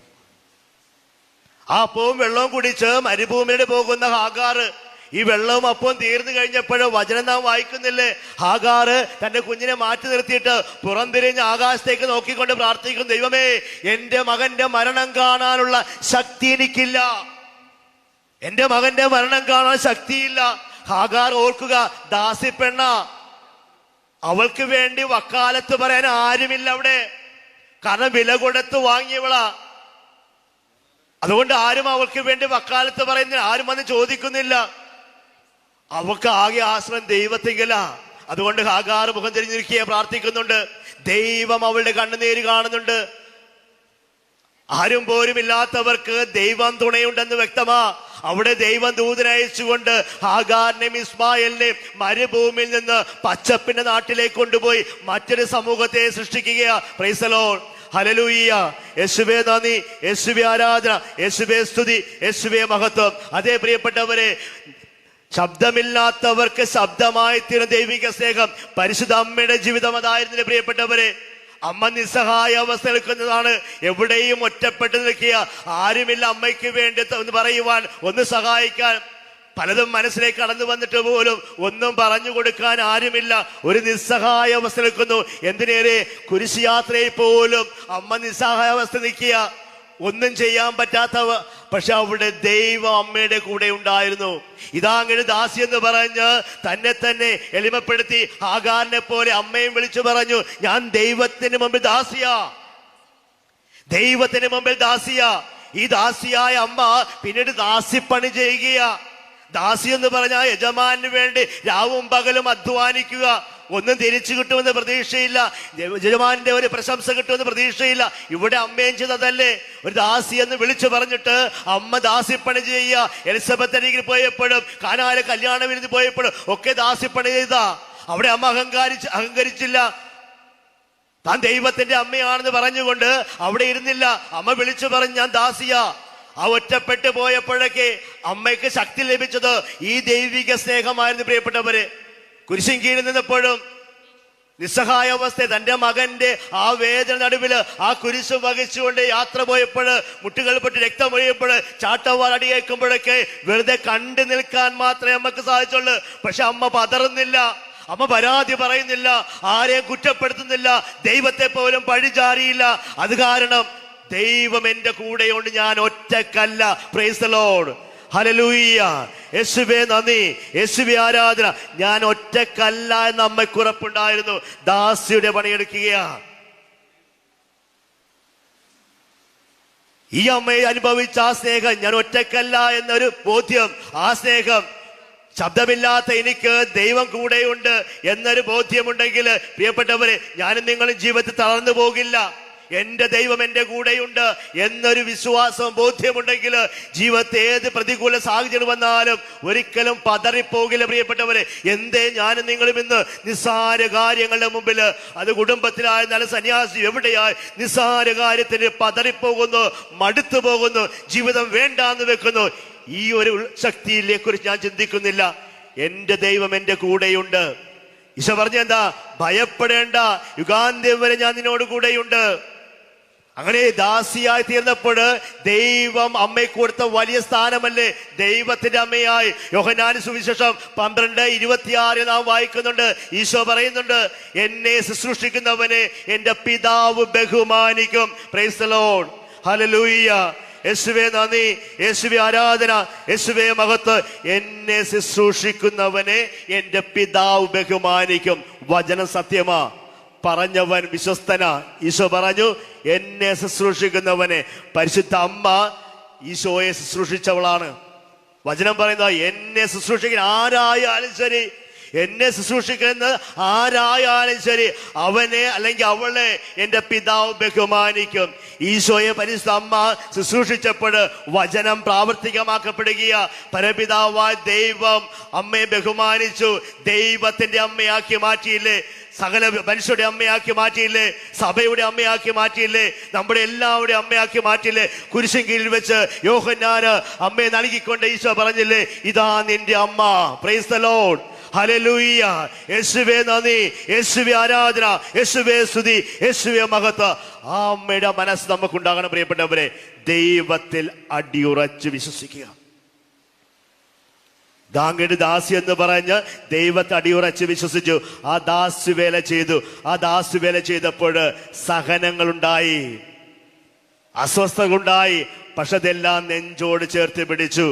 ദൈവത്തിന്റെ അമ്മയാണെന്ന് പറഞ്ഞിട്ട് ആ സ്ഥാനം തള്ളിപ്പിടിച്ചിരിക്കുകയല്ല, മറിച്ച് ശുശ്രൂഷയ്ക്ക് വേണ്ടി പങ്കുവെച്ചു കൊടുക്കുന്ന സ്നേഹമാ അമ്മ പഠിപ്പിക്കുന്നത്. വീട്ടിലായിരുന്നപ്പോൾ അച്ഛനായ ശേഷം അമ്മച്ചിക്ക്, നമുക്കറിയാം അച്ഛന്മാരുടെ അമ്മയെന്നൊക്കെ പറയുമ്പോൾ വലിയൊരു അഭിമാനമാണ്. അപ്പം ഞാൻ 2001 അച്ഛനായി. ഞാൻ ഒറീസയിലായിരുന്നു ആദ്യം പോയത്. അതിനുശേഷം തിരിച്ച് എരമല്ലൂർ വന്നു. അപ്പോൾ അതിനുശേഷം ഇടവപ്പള്ളി കുർബാനയ്ക്കൊക്കെ പോകാറുണ്ട്. എന്നെ വിവാഹത്തിനൊക്കെ വിളിക്കാറുണ്ട്. അപ്പം ചില സമയങ്ങളിൽ എൻ്റെ പ്രോഗ്രാമൊക്കെ അമ്മച്ചി ബുക്ക് ചെയ്യും. ഇടവപ്പള്ളി പ്രോഗ്രാം അമ്മച്ചിയാണ് ബുക്ക് ചെയ്യണത്. അമ്മച്ചിയോടൊന്ന് ചോദിക്കും, അച്ഛൻ വരുമോ? അപ്പോൾ എന്നെ നാട്ടിൽ വിളിക്കുന്ന ബിജു എന്നാ. ബിജു അച്ഛനെ കിട്ടുമോ? അമ്മച്ചിയോട് കുഴപ്പമില്ല, അമ്മ വന്നേക്കും, അമ്മച്ചി ബുക്ക് ചെയ്യാം. അങ്ങനെ 2-3 പ്രാവശ്യമൊക്കെ അന്നത്തെ അച്ഛനെ തുടങ്ങി. വലിയ പ്രോഗ്രാമൊന്നും എനിക്കില്ലായിരുന്നു. പിന്നീട് പ്രോഗ്രാം കൂടിക്കഴിഞ്ഞപ്പോൾ ഒരു പ്രാവശ്യം ഇതുപോലെ ശനിയാഴ്ച എൻ്റെ അയൽവാസി ചേച്ചി ടീച്ചറാണ്, അവർ വിളിക്കുകയാണ്, ബിജു അച്ഛ നാളെ വരത്തില്ലേ പള്ളിയിൽ 10:30 കേട്ടോ. ഞാൻ ചോദിച്ചു, 10:30 എന്നാ പരിപാടിയാ? എൻ്റെ മോളുടെ കല്യാണമാണ്. ആ ടീച്ചർ എന്നെ വിളിച്ചില്ലല്ലോ. അയ്യോ, അമ്മച്ചി പറഞ്ഞു ബിജു അച്ഛൻ വരുമെന്ന് പറഞ്ഞു, അതുകൊണ്ട് ഞാൻ വേറെ അച്ഛന്മാരെ വിളിച്ചിട്ടില്ല, പണിയായി. അപ്പോൾ ഞാൻ സെൻറ്റ് സേവിയേഴ്സ് കോളേജ് ആലുവല സിസ്റ്ററെ ധ്യാനിപ്പിച്ചുകൊണ്ടിരിക്കുക. ഞാൻ അമ്മച്ചിയോട് വിളിച്ചു ചോദിച്ചു, അമ്മച്ചി എന്നാ പണി കാണിച്ചു? അത് ഞാൻ ബുക്ക് ചെയ്ത് പോയ മോനെ, അമ്മച്ചിയാണ് ഓർഡർ എടുക്കണത്. അപ്പോൾ ഞാൻ സിസ്റ്റേഴ്സിന് പറഞ്ഞു, ഒരു അബദ്ധം പറ്റിയിട്ട് ഞാൻ പോയിട്ട് വരട്ടെ. അപ്പോൾ ആരാധനയ്ക്ക് എന്നുകൊണ്ട് ചോദിച്ചു പറഞ്ഞു, നിങ്ങൾ ആരാധന നടത്തിക്കോ, ഞാൻ പോയിട്ട് വരാം. അങ്ങനെ ഞാൻ അവിടെ നിന്ന് ഇറങ്ങി. അപ്പം അമ്മച്ചിയോട് ഞാൻ പറഞ്ഞു, ടീച്ചറോട് ഞാൻ പറഞ്ഞു, ഞാൻ വന്നേക്കാം, കാരണം അവർക്ക് വേറെ അച്ഛന്മാരെ കിട്ടത്തില്ല ആ സമയത്ത്, വരാമെന്ന് പറഞ്ഞു. അമ്മച്ചിയെ ഫോൺ വിളിച്ച് ഞാൻ പറഞ്ഞു, മേല ഈ പരിപാടി എടുക്കരുത്, ബുക്കിംഗ് ഞാൻ നടത്തിക്കോളാം, ബുക്കിംഗ് നിൽക്കണ്ട എന്ന് പറയും. അതിനുശേഷം ഞാൻ അവിടെ വന്നപ്പോൾ സാധാരണ അമ്മച്ചി പള്ളിമുറ്റത്തേക്ക് ഞാൻ വീട്ടിലേക്ക് ഞാൻ വരത്തില്ല, കുർബാന കഴിഞ്ഞ് ഉടനെ ഞാൻ തിരിച്ചു പോരും, കാരണം ഇവിടെ പ്രോഗ്രാം എനിക്കുണ്ട്. അങ്ങനെ ഞാൻ ചെന്നപ്പോൾ പള്ളിമുറ്റത്ത് സൈഡിൽ അമ്മച്ചി നിൽക്കുക. സ്തുതിയെ കൊടുത്ത് വിശേഷം ചോദിച്ചു. അപ്പം അമ്മച്ചി നിങ്ങൾക്ക് സങ്കടപ്പെട്ട് ഞാൻ പറഞ്ഞു, മേലെ ഈ പരിപാടി ചെയ്യുന്നത്തോടെ നിർത്തിക്കൊള്ളാം, എന്തെങ്കിലും ഉണ്ടെങ്കിൽ എൻ്റെ നമ്പർ കൊടുത്തോ, ഞാൻ വിളിച്ചാൽ കൺഫ്യൂഷൻ ഉണ്ടാകും വെച്ചെന്ന്. അപ്പം അമ്മച്ചിക്ക് ഇരിക്കാൻ ഒരു കസേര, പ്രായമായവർക്ക് ഇരിക്കാൻ ഒരു കസേര ഉണ്ട് അവിടെ. അപ്പം അമ്മച്ചി പോകുന്ന സമയത്ത് ഒരമ്മച്ചി കയറി ആ കസേരയിരുന്ന്. കാരണം വിവാഹമല്ല, പല സ്ഥലത്തും ആൾക്കാർ വരുന്നുണ്ട്. എൻ്റെ അമ്മ അച്ഛൻ്റെ അമ്മയാണെന്ന് അവർക്കറിയാൻ പാടില്ല. ഞാൻ സങ്കീർത്തിച്ച് നോക്കിയപ്പോൾ അമ്മച്ചി അവിടെ നിൽക്കുകയാണ്. വേറൊരു അമ്മച്ചിയേക്കാൾ പ്രായമുള്ള അമ്മച്ചിയാ അവിടെ ഇരിക്കുകയാണ്. അപ്പം എനിക്ക് സങ്കടം തോന്നി. കാരണം ഈ അമ്മച്ചി കുർബാന മുഴുവനും നിൽക്കണമല്ലോ, അമ്മച്ചിക്ക് കാലിനൊക്കെ വേദനയൊക്കെ ഉണ്ട്. പക്ഷെ ഞാൻ സങ്കീർത്തന മുറി ചെന്ന് കുർബാന ഉടുപ്പൊക്കെ ഇട്ട് അൾത്താരെ വന്ന് ചുംബിച്ചിട്ട് നേരെ വന്ന് നോക്കിയപ്പോൾ അമ്മച്ചി ആ കസേരയിരിക്കുന്നു, മറ്റേ അമ്മച്ചി താഴ്ത്തുമുണ്ട്. അപ്പം എനിക്ക് മനസ്സ് തോന്നി മിക്കവാറും അമ്മച്ചി ദേഷ്യപ്പെട്ട് കാണുന്നത് എൻ്റെ കസേരയാണ്, ഇറങ്ങടി എന്ന് പറഞ്ഞു കാണും. അതുകൊണ്ട് ഞാൻ കുർബാന ചെല്ലുമ്പോൾ എനിക്ക് ടെൻഷനാണ്. അത് കുർബാന കഴിഞ്ഞപ്പോൾ അമ്മച്ചിയോട് പറഞ്ഞു, അമ്മച്ചി എന്നാ പണിയാണ് കാണിച്ചത്? അമ്മച്ചിയേക്കാളും പ്രായമുള്ള അമ്മച്ചിയോട് താഴ്ത്തിരിച്ചത് എന്തുകൊണ്ടാണ്? അമ്മച്ചി വഴക്ക് പറഞ്ഞിട്ടാണോ? ദേഷ്യപ്പെട്ടോ? മോനെ ഞാൻ ദേഷ്യപ്പെട്ടൊന്നുമില്ല. പിന്നെ എന്ത് ചെയ്ത്? മോൻ കുർബാന അർപ്പിക്കാൻ പരിവധി വന്നപ്പോൾ ഈ അമ്മച്ചി തോണ്ടിട്ടും പറഞ്ഞ് ആ കുർബാന അർപ്പിക്കുന്നത് എൻ്റെ മോനച്ഛനാ. അച്ഛൻ്റെ അമ്മ നിൽക്കാൻ ആരെങ്കിലും സമ്മതിക്കോ? മറ്റേ അമ്മച്ചി മാറിക്കൊടുത്ത് എൻ്റെ അമ്മച്ചി കയറിയിരുന്നു. അപ്പൊ ഒരു അച്ഛനായിട്ട് പോലും എൻ്റെ അമ്മയ്ക്ക് ചെറിയൊരു അഹങ്കാരം. പരിശുദ്ധ അമ്മ ദൈവത്തിന്റെ അമ്മയായിട്ട് പോലും ഒരു അഹങ്കാരവുമില്ല. അതാണ് അമ്മയുടെ പ്രത്യേകത. അപ്പൊ ദൈവത്തിൽ പൂർണ്ണമായി ആശ്രയിക്കാൻ അമ്മ പഠിപ്പിക്കുക. ശരണപ്പെടുക ദൈവത്തില്. നിന്റെ ജീവിതത്തിൽ ഏതവസ്ഥ വന്നാലും നിന്റെ കർത്താവിനെ മുറുകെ പിടിക്കാൻ, നിന്റെ ദൈവത്തെ, നിന്നെ സ്നേഹിക്കുന്ന, നിന്നെ ഒറ്റക്ക് വിടാൻ ദൈവം അനുവദിക്കത്തില്ല. അവിടെ നിന്നെ ഇവിടെ ലോകത്തേക്ക് വിട്ട് നശിപ്പിക്കാനല്ല, രക്ഷിക്കാൻ തന്നെയാ. വചനം പറയും, നിന്നെ രക്ഷിക്കാനാവാത്ത വിധം എന്റെ കരങ്ങൾ കുറുകിപ്പോയിട്ടില്ല. വചനം പറയുന്ന, നിന്നെ രക്ഷിക്കാനാവാത്ത വിധം എന്റെ കരങ്ങൾ കുറുകിപ്പോയിട്ടില്ല. ആ കരങ്ങളില് അമ്മ അള്ളിപ്പിടിച്ചിട്ടുണ്ട്.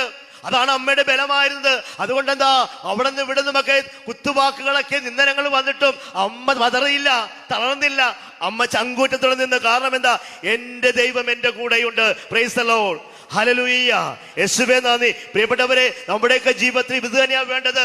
അതാണ് ദൈവിക സ്നേഹം. ആ സ്നേഹം അറിഞ്ഞിട്ട് നെട്ടോട്ടം ഓടണം, കുത്തിയിരിക്കേണ്ടവരല്ല. ഇന്ന് ഞാൻ വെറുതെ കുത്തിയിരുന്ന് പോകുന്നുണ്ടെങ്കിൽ ആ ദൈവിക സ്നേഹം എന്നിൽ ഇല്ല. കിട്ടിയവരൊക്കെ നെട്ടോട്ടം ഇന്നും ഓടുന്നുണ്ട്, പലരും ഓടുന്നുണ്ട്. നെട്ടോട്ടം ഓടി തന്റെ രീതിയിൽ കുടുംബത്തിലാണെങ്കിൽ ആ കുടുംബത്തിന് വേണ്ടി അഹോരാത്രം പ്രയത്നിക്കുക. കാരണം ഈ ദൈവിക സ്നേഹമാ. അവിടെ കണക്കില്ല. നമ്മളൊക്കെ കണക്കാ പറയുന്നത് അല്ലേ? ചില അമ്മമാര് പറയും 9 മാസം 10 മാസം കണക്ക്. അപ്പന്മാര് പറയും രാവും പകലും കണക്ക്. നമ്മുടെ കണക്ക് വന്നാൽ പോയി. അമ്മ ഒരിക്കലും കണക്ക് പറഞ്ഞില്ല. മകൾക്ക് ഒരു നല്ല ജോലി കിട്ടി, ആദ്യത്തെ ശമ്പളമാ. അമ്മക്ക് കൊണ്ടുവന്ന് 1 പവന്റെ മാല വാങ്ങിച്ചു കൊടുത്തു. അമ്മ പറഞ്ഞു, മോളെ ഞാൻ നൊന്ത് പ്രസവിച്ചെന്ന് മാത്രമേ ഉള്ളൂ, പക്ഷെ എന്നോടൊപ്പം നിന്റെ അപ്പനും കുറെ സഹിച്ചു അധ്വാനിച്ചു നിന്നെ വളർത്താൻ ഇങ്ങനെ ആക്കി തീർക്കുക. അപ്പനും എന്തെങ്കിലും കൊടുക്കണേ മോളെ എന്ന് പറഞ്ഞു. മോള് പറഞ്ഞു, അമ്മേ 60 നാൾ മുതലേ അമ്മയുടെ വായിന്നാണ് കണക്ക് കേട്ടിട്ടുള്ളത്, 9ഉം 10ന്റെയും. അപ്പൻ ഇതുവരെ ഒരു കണക്കും പറഞ്ഞിട്ടില്ല. കണക്ക് പറഞ്ഞാൽ തീർന്ന്. പരിശുദ്ധ അമ്മ കണക്ക് പറഞ്ഞിട്ടില്ല. കാരണം തന്റെ കയ്യിൽ തന്ന് ദൈവം തന്ന ദാനമായി കൊടുത്തു. അപ്പോഴെന്താ? അമ്മയുടെ ഷേപ്പ് പോയി. ദാനമായി കൊടുത്ത നെട്ടോട്ടം ഓടിയപ്പോൾ ദൈവത്തിൽ ആശ്രയിച്ചുകൊണ്ട് എല്ലാത്തിനും അതിജീവിച്ച് മുന്നോട്ട് പോയപ്പോൾ അമ്മയുടെ ഷേപ്പ് പോയി. ഇതാണ് ദൈവിക സ്നേഹം. ഷേപ്പ് പോകണം. പരപിതാവായ ദൈവത്തിന് ഷേപ്പ് പോയപ്പോ തന്റെ ഏകജാതനെ ഈ ലോകത്തേക്ക് പറഞ്ഞു വിട്ടപ്പോൾ ആ ഏകജാത യേശുവിന്റെ ഷേപ്പ് പോയി. നമുക്ക് വേണ്ടി കുരിശ് തൂങ്ങിയപ്പോൾ പരിശുദ്ധ അമ്മയുടെ ഷേപ്പ് പോയി.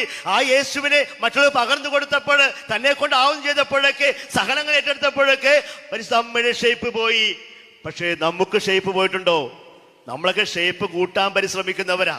ചോദിച്ചോട്ടെ, ബണ്ണാണോ റൊട്ടിയാണോ സുന്ദരി? ബണ്ണാണോ റൊട്ടിയാണോ സുന്ദരി? ഭക്ഷണസാധനങ്ങളും പറയാമേ. ഏതാ സുന്ദരി? ബണ്ണാണോ റൊട്ടിയാണോ സുന്ദരി? രണ്ടും കണ്ടിട്ടില്ലേ? മണ്ണല്ല, ബണ്ണ്. ബണ്ണ്. ഞങ്ങളെ അച്ഛന്മാര് മിഷൻ ധ്യാനം ഉണ്ട്. ഈ നമ്മുടെ കർമ്മേത്ത സഭയുടെ പരമ്പരാഗത മിഷൻ ധ്യാനം വ്യാർത്തിങ്കര പള്ളിയൊക്കെ ഞങ്ങൾ നടത്തിയാണ്. അപ്പോൾ ഒരു പള്ളിയിൽ വീഡിയോ വെഞ്ചരിപ്പ് ഒരു ഭാഗമാണ്. തിങ്കൾ ചൊവ്വ ബുധൻ 3 ദിവസം വീഡിയോ വെഞ്ചരിപ്പുണ്ട്. അപ്പോൾ വീഡിയോ വെഞ്ചരിക്കാൻ വരുമ്പോൾ എന്തൊക്കെയാണ് വെഞ്ചരിക്കാൻ വെക്കേണ്ടതെന്നൊക്കെ അച്ഛൻ വിളിച്ചു പറയും. അപ്പോൾ പറഞ്ഞു മണ്ണ് വേണം, മെഴുകുതിരി, എണ്ണ, ഉപ്പ് ഇതൊക്കെ പറഞ്ഞു. ഒരു വീട്ടിൽ ചെന്നപ്പോഴേ 2 ബണ്ണ് വെച്ചേക്കാൻ. കാരണം എന്താ? ഞാൻ ചോദിച്ചു ബണ്ണ. ആ അച്ഛൻ വിളിച്ചു പറഞ്ഞ ബണ്ണ്. മണ്ണാ പറഞ്ഞതേ. മണ്ണ് പറഞ്ഞ ബണ്ണ് വെച്ചോണ്ടേ. പിന്നെ ഞാനത് കഴിക്കേണ്ടി വന്നു. അയാൾ വെച്ചതല്ലേ. ബണ്ണാണോ റൊട്ടിയാണോ സുന്ദരി? ഈ സെമിനാരി ചേർന്നപ്പോഴേ 2ാമത്തെ വർഷം ഉന്നിച്ചിറ എടപ്പള്ളി ഭാഗത്താ. അവിടെ വന്ന് ആദ്യത്തെ ശനിയാഴ്ച ഞങ്ങളുടെ ഗുരുവച്ചൻ ഞങ്ങളെല്ലാവരും രാത്രി വിളിച്ചു കൂട്ടിയിട്ട് പറഞ്ഞു, പ്രദേശ് ഇനി മുതൽ എല്ലാ ഞായറാഴ്ചയും രാവിലെ ബ്രേക്ക്ഫാസ്റ്റ് ബ്രെഡും ജാമുമായിരിക്കും. കാരണം കിച്ചണിലെ ചേട്ടൻ്റെ പള്ളിയിൽ പോകണം. അതുകൊണ്ട് എല്ലാ ഞായറാഴ്ചയും രാവിലെ ബ്രേക്ക്ഫാസ്റ്റ് ബ്രെഡും ജാമുമായിരിക്കും. കേട്ടപ്പോൾ മനസ്സിൽ എട്ടുപൊട്ടി. കാരണം ജാമ് പണ്ട് കഴിച്ചിട്ടില്ല. ബ്രെഡ് വീട്ടിൽ അമ്മച്ചി ഈസ്റ്റർ ക്രിസ്മസിനൊക്കെ മേടിച്ചു തരും. ജാം അന്ന് പണക്കാരുടെ സാധനമുള്ള, ഇന്ന് പിള്ളേർ ചപ്പിക്കൊണ്ട് അടക്കിയ വെറുതെ. ഇപ്പൊ ജാമുകൾ സന്തോഷമായി ലഡു പൊട്ടി കിടന്നുറങ്ങി പല സ്വപ്നങ്ങളും കണ്ട്, ജാമും തേച്ച് കഴിക്കുന്നൊക്കെ സ്വപ്നം കണ്ട് രാവിലെ എഴുന്നേറ്റ് പള്ളിയിൽ പോയി കുർബാനയും കഴിഞ്ഞ് വെള്ള ഉടുപ്പൊക്കെ മാറി ഊട്ടുമുറി വന്നപ്പോൾ പാക്കറ്റ് കണക്കിന് ബ്രെഡും കുപ്പിക്കണക്കിന് ജാമും വെച്ചിരിക്കുക. ഞങ്ങളെല്ലാവരും ഷർട്ടിൻ്റെ ഇതൊക്കെ മടക്കി പിടിച്ച് ഇവിടെ കൽപ്പണിക്കാർ വന്നതുപോലെ കൊലശ്ശേരി എടുത്ത്, സ്പൂണാണ് കേട്ടോ കൊലശ്ശേരി, സ്പൂൺ എടുത്തിട്ട് ആ ജാമിൻ്റെ കുപ്പി പൊട്ടിച്ച് ബ്രെഡും പൊച്ചിട്ട് ആ ജാമിങ്ങാട് ഈ ചാന്ത് തേക്കുന്ന പോലെ തേച്ചുകൊണ്ടിരിക്കുക. ആദ്യമായിട്ട് കിട്ടിയ ജാമല്ലേ, പിടിപ്പിച്ചുകൊണ്ടിരിക്കുക. ഞങ്ങളുടെ തേപ്പ് കണ്ടപ്പോൾ ഫുഡിൻ്റെ ചാർജ് അച്ഛന് കാര്യം മനസ്സിലായി. ഇവന്മാർ ജാമിൻ്റെ കുപ്പി കാലിയാക്കാൻ സാധ്യതയുണ്ട്. അച്ഛൻ വിളിച്ചു പറഞ്ഞു, ബ്രദേഴ്സ് റൊട്ടിയുടെ എല്ലാ ഹോളും അടക്കാൻ നിൽക്കണ്ട, ജാം തേച്ചെന്ന്. ആ ബണ്ണാണ് സുന്ദരി അല്ലേ, കാണാൻ നല്ല ഷേപ്പുണ്ട്. നമുക്ക് നേർച്ച ബണ്ണ് കിട്ടി. ഈ നേർച്ച ബണ്ണ് കിട്ടിക്കഴിയുമ്പോൾ നമ്മൾ വീട്ടിലേക്ക് കൊണ്ടുവരുമോ? ദൈവം കണ്ട് അവിടെ വെച്ച് അടിച്ചു വിടും അല്ലേ. ഈ നേർച്ച ബണ്ണുമായി വീട്ടിലേക്ക് വന്ന് എന്താ ചെയ്യുന്നത്?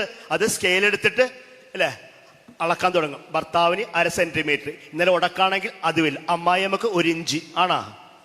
ഇല്ല. നമ്മൾ നാടൻ ഭാഷ പറയുന്നത് ബണ്ണ് കീറിക്കൊടുത്ത് അല്ലെങ്കിൽ പിച്ചി കീറിക്കൊടുത്ത്. ഈ സുന്ദരിയായ ബണ്ണ് പിച്ചിക്കീറി കൊടുത്തു കഴിയുമ്പോൾ ആ ബണ്ണിന്റെ അവസ്ഥ എന്താ? ഉള്ള സൗന്ദര്യമൊക്കെ പോയി. പക്ഷെ ആ മുറിയപ്പെട്ട ബണ്ണിന്റെ ആനന്ദം എന്ന് പറയുന്നത് തന്നെ മുറിച്ച് മറ്റുള്ള കൊടുത്തപ്പോൾ അവിടെ മുഖത്തുണ്ടായ സന്തോഷമാണ് ഈ മുറിയപ്പെട്ട ബണ്ണിന്റെ ആനന്ദം. അതാണ് പരിശുദ്ധ അമ്മ. പ്രിയപ്പെട്ടവരെ, അമ്മ നമുക്ക് വേണ്ടി അന്നും ഇന്നും മുറിയപ്പെട്ടപ്പോൾ ഷേപ്പ് പോയി. പക്ഷെ അമ്മയുടെ ആനന്ദം എന്തെന്നാണെന്ന് അറിയാമോ? അമ്മയുടെ അടുത്ത് വന്ന് നമ്മൾ പ്രാർത്ഥിക്കുമ്പോൾ, അമ്മ ഈശോയുടെ അനുഗ്രഹം വാങ്ങിക്കുമ്പോൾ, മുറിയപ്പെട്ട് കൊടുക്കുമ്പോൾ നമ്മൾക്കുണ്ടാകുന്ന സന്തോഷമാണ് അമ്മയുടെ ആനന്ദം എന്ന് പറയുന്നത്.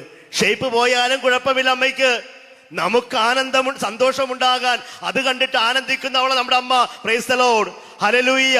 യേശുവേ നന്ദി, യേശുവേ ആരാധന. അത്രയും വലിയ സ്നേഹമുള്ള ആ ഒരു അമ്മയാണ് കിട്ടിയിരിക്കുന്നത്. ദൈവിക സ്നേഹം തിരിച്ചറിഞ്ഞിട്ട് ആ സ്നേഹം പകർന്നു കൊടുക്കുന്ന പരിശുദ്ധ അമ്മ, ഷേപ്പ് പോകാൻ തയ്യാറാകുന്ന അമ്മ.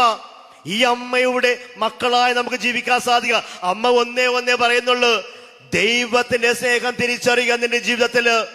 ഞാൻ തിരിച്ചറിഞ്ഞതുപോലെ, ഞാൻ തിരിച്ചറിഞ്ഞ് അതിനനുസരിച്ച് ജീവിച്ചതുപോലെ നീയും നിന്നെ സ്നേഹിക്കുന്ന ദൈവത്തെ നീ തിരിച്ചറിയണം, കണ്ടെത്തണം. എങ്കിൽ മാത്രമേ എന്നെ പോലും നിനക്കും നിന്റെ ജീവിത സാഹചര്യങ്ങളിലേക്ക് ഓടാൻ സാധിക്കുകയുള്ളൂ. അല്ലെങ്കിൽ നീ ഉറങ്ങിയവളാ. നാം ആരംഭത്തിൽ പാട്ടുപാടില് ഉണർത്തണമേ ഉണർത്തണമേ എന്ന്. എന്തിനു വേണ്ടിയാ? ഓടാൻ. ഉണരണമെങ്കിൽ ദൈവിക സ്നേഹം എന്നിലുണ്ടാകണം, അല്ലെങ്കിൽ ഞാൻ മരിച്ച അവസ്ഥയാ. ലാസറിന്റെ സഹോദരിമാര്, ലാസർ മരിച്ചതിന് ശേഷം ഈശോ വീട്ടിലേക്ക് വന്നപ്പോൾ, ലാസറിന്റെ ഭവനത്തിലേക്ക് വന്നപ്പോൾ മാർത്തായും മറിയവും പറഞ്ഞ ഒരേ ഒരു വചനഭാഗമുണ്ട്. 2 പേര് 2 ഇടത്ത് പറഞ്ഞ് ഒരേ ഒരു വചനഭാഗമാ. എന്താ പറഞ്ഞറിയാമോ? കർത്താവേ, നീ ഇവിടെ ഉണ്ടായിരുന്നെങ്കിൽ എന്റെ സഹോദരൻ മരിക്കുകയില്ലായിരുന്നു. ആവർത്തിക്കുന്നു, കർത്താവേ, നീ ഇവിടെ ഉണ്ടായിരുന്നെങ്കിൽ എന്റെ സഹോദരൻ മരിക്കുകയില്ലായിരുന്നു. സന്ദേശം വളരെ വ്യക്തമാ.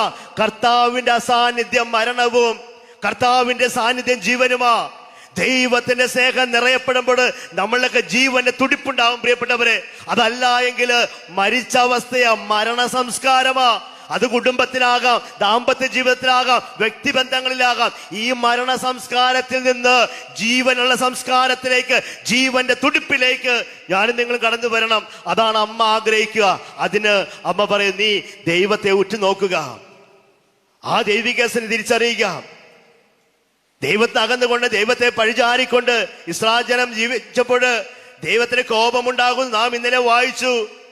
അവിടെ അഗ്നിയ സർപ്പത്തിൽ ദംശനമേറ്റ് പലരും മരിച്ചു വിടാൻ തുടങ്ങിയപ്പോൾ മോശ പ്രാർത്ഥിച്ചില്ലേ? ഇസ്രായേൽ ജനം പറഞ്ഞു, നീ പോയി ദൈവത്തോട് മാധ്യസ്ഥം വഹിക്കുക ഞങ്ങൾക്ക് വേണ്ടി. മോശ മാധ്യസ്ഥം വഹിച്ചപ്പോൾ ദൈവം എന്ത് പറഞ്ഞു? ഒരു പിത്തള സർപ്പത്തെ ഉയർത്തിവെക്കുക, അതിലേക്ക് നോക്കുന്നവർക്ക് രക്ഷ പ്രാപിക്കും. പിത്തള സർപ്പത്തെ ഉയർത്തിയാൽ മാത്രം പോരാ, അതിലേക്ക് ഉറ്റുനോക്കണം. ഉറ്റുനോക്കുന്നവർ മാത്രമേ രക്ഷ പ്രാപിക്കുകയുള്ളൂ പ്രിയപ്പെട്ടവരെ. അതേ പരിശുദ്ധ അമ്മ പറയുന്നതാ, നിന്റെ ദൈവത്തിങ്കിലേക്ക്, നിന്റെ ഈശോയിലേക്ക്, ഉയർത്തപ്പെട്ടു നിൽക്കുന്ന ഈശോയിലേക്ക് നീ ഉറ്റുനോക്കിക്കൊണ്ട് ആ ദൈവിക സ്നേഹം നിന്നെ നിറയ്ക്കണം. ആ ദൈവിക സ്നേഹം തിരിച്ചറിയണം. അന്വേഷിക സ്നേഹമുണ്ട്, അത് എന്നെ അന്വേഷിക്കുന്ന സ്നേഹമാ. എന്റെ നിസ്സഹായ അവസ്ഥയിൽ എന്നെ താങ്ങി നിർത്തുന്ന സ്നേഹമാ. അത് എന്റെ അത്താണ്. ഭയപ്പെടേണ്ട, ഞാൻ നിന്നെ എന്റെ ഉള്ളം കയ്യിൽ താങ്ങി നിർത്തുമെന്ന് വചനം പറയുന്നില്ലേ? Price the lord, hallelujah. യേശുവേ നന്ദി, യേശുവേ ആരാധന. ആ ദൈവിക സ്നേഹം തിരിച്ചറിയുമ്പോഴാ പ്രിയപ്പെട്ടവരെ ഞാനും നിങ്ങളുമൊക്കെ നെട്ടോട്ടമോടും. നമ്മൾ ഓടേണ്ടവരാ, കുത്തിയിരിക്കേണ്ടവരല്ല. നമ്മൾ കുത്തിയിരുന്നപ്പോഴാണ് നമ്മുടെ കുടുംബമൊക്കെ നശിച്ചു പോകുന്നത്. നമ്മൾ കുത്തിയിരുന്നപ്പോഴാണ്, സ്വാർത്ഥതയിൽ കുത്തിയിരുന്നപ്പോഴാണ് നമ്മുടെ കുടുംബമൊക്കെ നശിച്ചു പോകുന്നത്. അപ്പൊ ഈ സ്വാർത്ഥത വീഴും നിസ്വാർത്ഥമായിട്ട് തമ്മില് ഈ ഒരു സ്നേഹത്തിലേക്ക് കടന്നു വരണം. ആ സ്നേഹം, അമ്മയുടെ സ്നേഹം എന്ന് പറയുന്നത് 3 തരത്തിൽ സ്നേഹത്തെ കുറിച്ച് പറയുന്നുണ്ട്. ഒന്നാമത്തെ സ്നേഹം എന്ന് പറയുന്നത് ഡെമോക്രാറ്റിക് ലവ് എന്നാ പറയുന്നത്. ഡെമോക്രാറ്റിക് ലവ്, ലാഭം നോക്കിയുള്ള സ്നേഹമാ. നമ്മുടെയൊക്കെ സ്നേഹം അതല്ലേ? ഈ ദൈവിക സ്നേഹം നമ്മളില് വസിക്കാത്തിടത്തോളം കാലം ലാഭം നോക്കിയുള്ള സ്നേഹമാ. അപ്പനെ നോക്കാം, അമ്മയെ നോക്കാം, മക്കളെ പഠിപ്പിക്കാം. ലാഭമില്ലെങ്കിൽ പിന്നെ എന്തിനാണ് അച്ഛോ ഞങ്ങൾ നോക്കുന്നത്? എന്റെ കമ്മ്യൂണിറ്റിക്ക്, എന്റെ അച്ഛന്മാർക്ക് വേണ്ടി ഞാൻ സഹായിക്കാം. പക്ഷെ അച്ഛന്മാരിൽ നിന്ന് തിരിച്ച് എനിക്ക് സ്നേഹം ഒന്നും കിട്ടുന്നില്ലെങ്കിൽ ഇതിന് വൈ ഷുഡ് ഐ? ഇതാണ് നമ്മുടെയൊക്കെ ചോദ്യം. നമ്മുടെ സ്നേഹം അതായിപ്പോയി. കലൂര് പള്ളിയില്, എറണാകുളത്തുള്ള അന്തോണി സുബ്രഹ്മണ്യന്റെ പള്ളിയില് ഇടയ്ക്കൊക്കെ ആരാധനയ്ക്ക് പോകാറുണ്ടായിരുന്നു. ഇപ്പോഴല്ല, കുറെ നാളുകൾക്ക് മുമ്പ്. ഇപ്പോൾ ഒരു ചൊവ്വാഴ്ച ആരാധന കഴിഞ്ഞ് 10 മണിക്കത്തെ ആരാധന കഴിഞ്ഞ് ഞാൻ പുറത്ത് നിൽക്കുമ്പോൾ ഒരു സഹോദരി വന്നു. ഏകദേശം ഒരു 10-40 വയസ്സോളം പ്രായമുണ്ട്. വന്നപ്പോൾ എൻ്റെ അടുക്ക് വന്ന് പ്രച്ചോ പ്രാർത്ഥിക്കണേ, ഞാൻ ലൂർദ് ഹോസ്പിറ്റലിലേക്കൊന്ന് പോവുകയാണ്. ഞാൻ ചെന്ത് പറ്റി? ബ്രസ്റ്റിൻ്റെ അവിടെ ചെറിയൊരു മുഴ തോന്നുന്നുണ്ട്, ഇന്ന് ചെല്ലാനും പറഞ്ഞിരിക്കുക ടെസ്റ്റിന് കൊടുക്കുവാനായിട്ട്. അച്ഛൻ ഒന്ന് പ്രാർത്ഥിച്ചോളണേ. ഞാൻ പറയാം പ്രാർത്ഥിച്ചോളാം, കുഴപ്പമൊന്നും ഉണ്ടാവും, ധൈര്യമായിട്ട് പോയിക്കോ. തലയൊക്കെ വെച്ച് പ്രാർത്ഥിച്ചു വിട്ടു. അവിടുന്ന് പോകുന്നു. ഒരു 2-3 മാസം കഴിഞ്ഞപ്പോൾ ഞാൻ വീണ്ടും അവിടെ ആരാധനയ്ക്ക് ചെന്നു.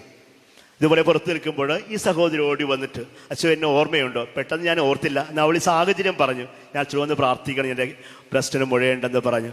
അവൾ പറഞ്ഞു, അച്ഛൻ ഒത്തിരി സന്തോഷമുണ്ട്, ഒത്തിരി നന്ദിയുണ്ട് അച്ഛോ, ടെസ്റ്റിന് കൊടുത്ത് റിസൾട്ട് വന്ന് ഒരു കുഴപ്പവുമില്ല. പക്ഷെ അച്ഛൻ്റെ പ്രാർത്ഥനയ്ക്കും തന്ന ആശീർവാദം ഒക്കെ നന്ദി. അന്തോണിച്ച് എനിക്ക് വേണ്ടി മാധ്യസ്ഥം വഹിച്ച ഒത്തിരി നന്ദി എന്നൊക്കെ പറഞ്ഞ് അങ്ങനെ പറഞ്ഞുകൊണ്ടിരിക്കുമ്പോൾ ഈ സഹോദരി പൊട്ടിക്കരയാ. ഞാൻ ചോദിച്ചു, എന്ത് പറ്റിയ, സന്തോഷം കൊണ്ടാണോ എന്ന് ചോദിച്ചു. കുറച്ചു നേരം കരഞ്ഞ ശേഷം പറഞ്ഞില്ല അച്ഛോ, ഇത് പറഞ്ഞുകൊണ്ടിരിക്കുമ്പോൾ എൻ്റെ മനസ്സിലേക്ക് വന്ന് വേറൊരു ചിന്തയാണ് അച്ഛോ.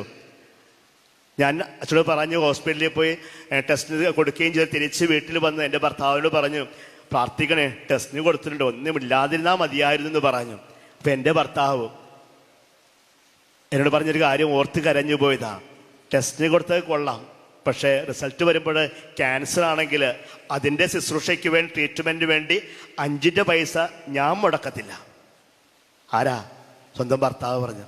ആൾ പ്രച്ചോ, വിവാഹം കഴിഞ്ഞിട്ട് എൻ്റെ വീട്ടിലേക്ക് പോകാൻ എനിക്ക് താല്പര്യമില്ല. കാരണം ഞാൻ പോയി കഴിഞ്ഞാൽ ഇയാൾ ഒറ്റയ്ക്കാകുമല്ലോ. പോയാൽ തന്നെ ഞാൻ രാത്രി തന്നെ ഓടി തിരിച്ചു വരും. വിവാഹം കഴിഞ്ഞ് ഒരു നാൾ പോലും ഞാൻ പിരിഞ്ഞു. അത്രമാത്രം ഇദ്ദേഹത്തിന് വേണ്ടി ജീവിച്ചിട്ട് എൻ്റെ ജീവിതത്തിൽ റിസൾട്ട് പോലും വന്നിട്ടില്ല. അതിന് മുമ്പ് പറഞ്ഞൊരു കാര്യമാണ്, നിനക്ക് ക്യാൻസർ ആണെങ്കിൽ ഒരു 5 പൈസ നിനക്ക് വേണ്ടി ഞാൻ ചെലവഴിക്കില്ല എന്ന്.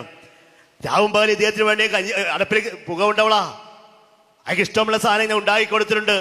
കണക്ക് പറയല്ലേ വെച്ചോ. പക്ഷെ ഇത് കേട്ടപ്പോൾ നെഞ്ചു പടച്ചു പോയി, കരഞ്ഞുപോയി ഞാൻ. അത് ലാഭമുണ്ടോ? നമ്മളൊക്കെ അവിടെ എന്ത് ചെയ്യും? ലാഭമില്ലെങ്കിൽ ചെയ്യില്ല. അതാണ് ഡെമോക്രാറ്റിക് ലവ്. നമ്മുടെയൊക്കെ സ്നേഹം അതാ. ആരെ നമുക്ക് സഹായിക്കാം, പക്ഷെ തിരിച്ചെന്ത് കിട്ടും? എന്ത് തട്ടും എന്ത് മുട്ടും. ഈ കഴിഞ്ഞ ദിവസം ഞാൻ ബസ് സ്റ്റോപ്പിൽ നിൽക്കുമ്പോൾ ഒരു ചേട്ടൻ ഫോൺ വിളിക്കുക, എന്തോ ബിസിനസ് വരെ കാര്യമാണ്, ഒരു സാധാരണ ഫോൺ വിളിച്ചിട്ടിരിക്കുക. ഒരു ചേട്ടൻ പറയും, നമുക്കെന്ത് മുട്ടും? ഭാഷ നമുക്ക് മനസ്സിലായി. നമുക്കെന്ത് മുട്ടുമെന്ന്, നമുക്കെന്ത് കമ്മീഷൻ കിട്ടും, ലാഭം ഉണ്ടാകും? ഇതൊക്കെയാണ് ചോദ്യം. ഇത് തന്നെയാണ് നമ്മുടെ ഈ സ്വകാര്യ ജീവിതങ്ങളിലേക്ക് കടന്നു വന്നിരിക്കുന്നത്. അത് തന്നെയാ. ഇതുപോലെ കലൂപ്പള്ളി നിൽക്കുമ്പോൾ ഒരു അമ്മച്ചി വന്ന് പറഞ്ഞു, അച്ഛോ 3 പെൺമക്കളാണ്, പ്രാർത്ഥിക്കണേ. ഞാൻ ചോദിച്ചു, പഠിക്കുകയാണോ? ഇല്ല അച്ഛോ, 3 പേരും എറണാകുളത്ത് 3 തുണിക്കടയിൽ ജോലി ചെയ്യുന്നു. ഞാൻ പറയും, പഠിക്കാൻ കഴിവില്ല ചോ. +2 വരെ എല്ലാത്തിനും A+ ആയിരുന്നു. ഞാൻ ചോദിച്ചു, പിന്നെ എന്തുകൊണ്ട് പഠിപ്പിച്ചില്ല? ലോണെങ്കിലും എടുത്ത് പഠിപ്പിക്കാമായിരുന്നില്ലേ? കഴിവുള്ളതല്ലേ?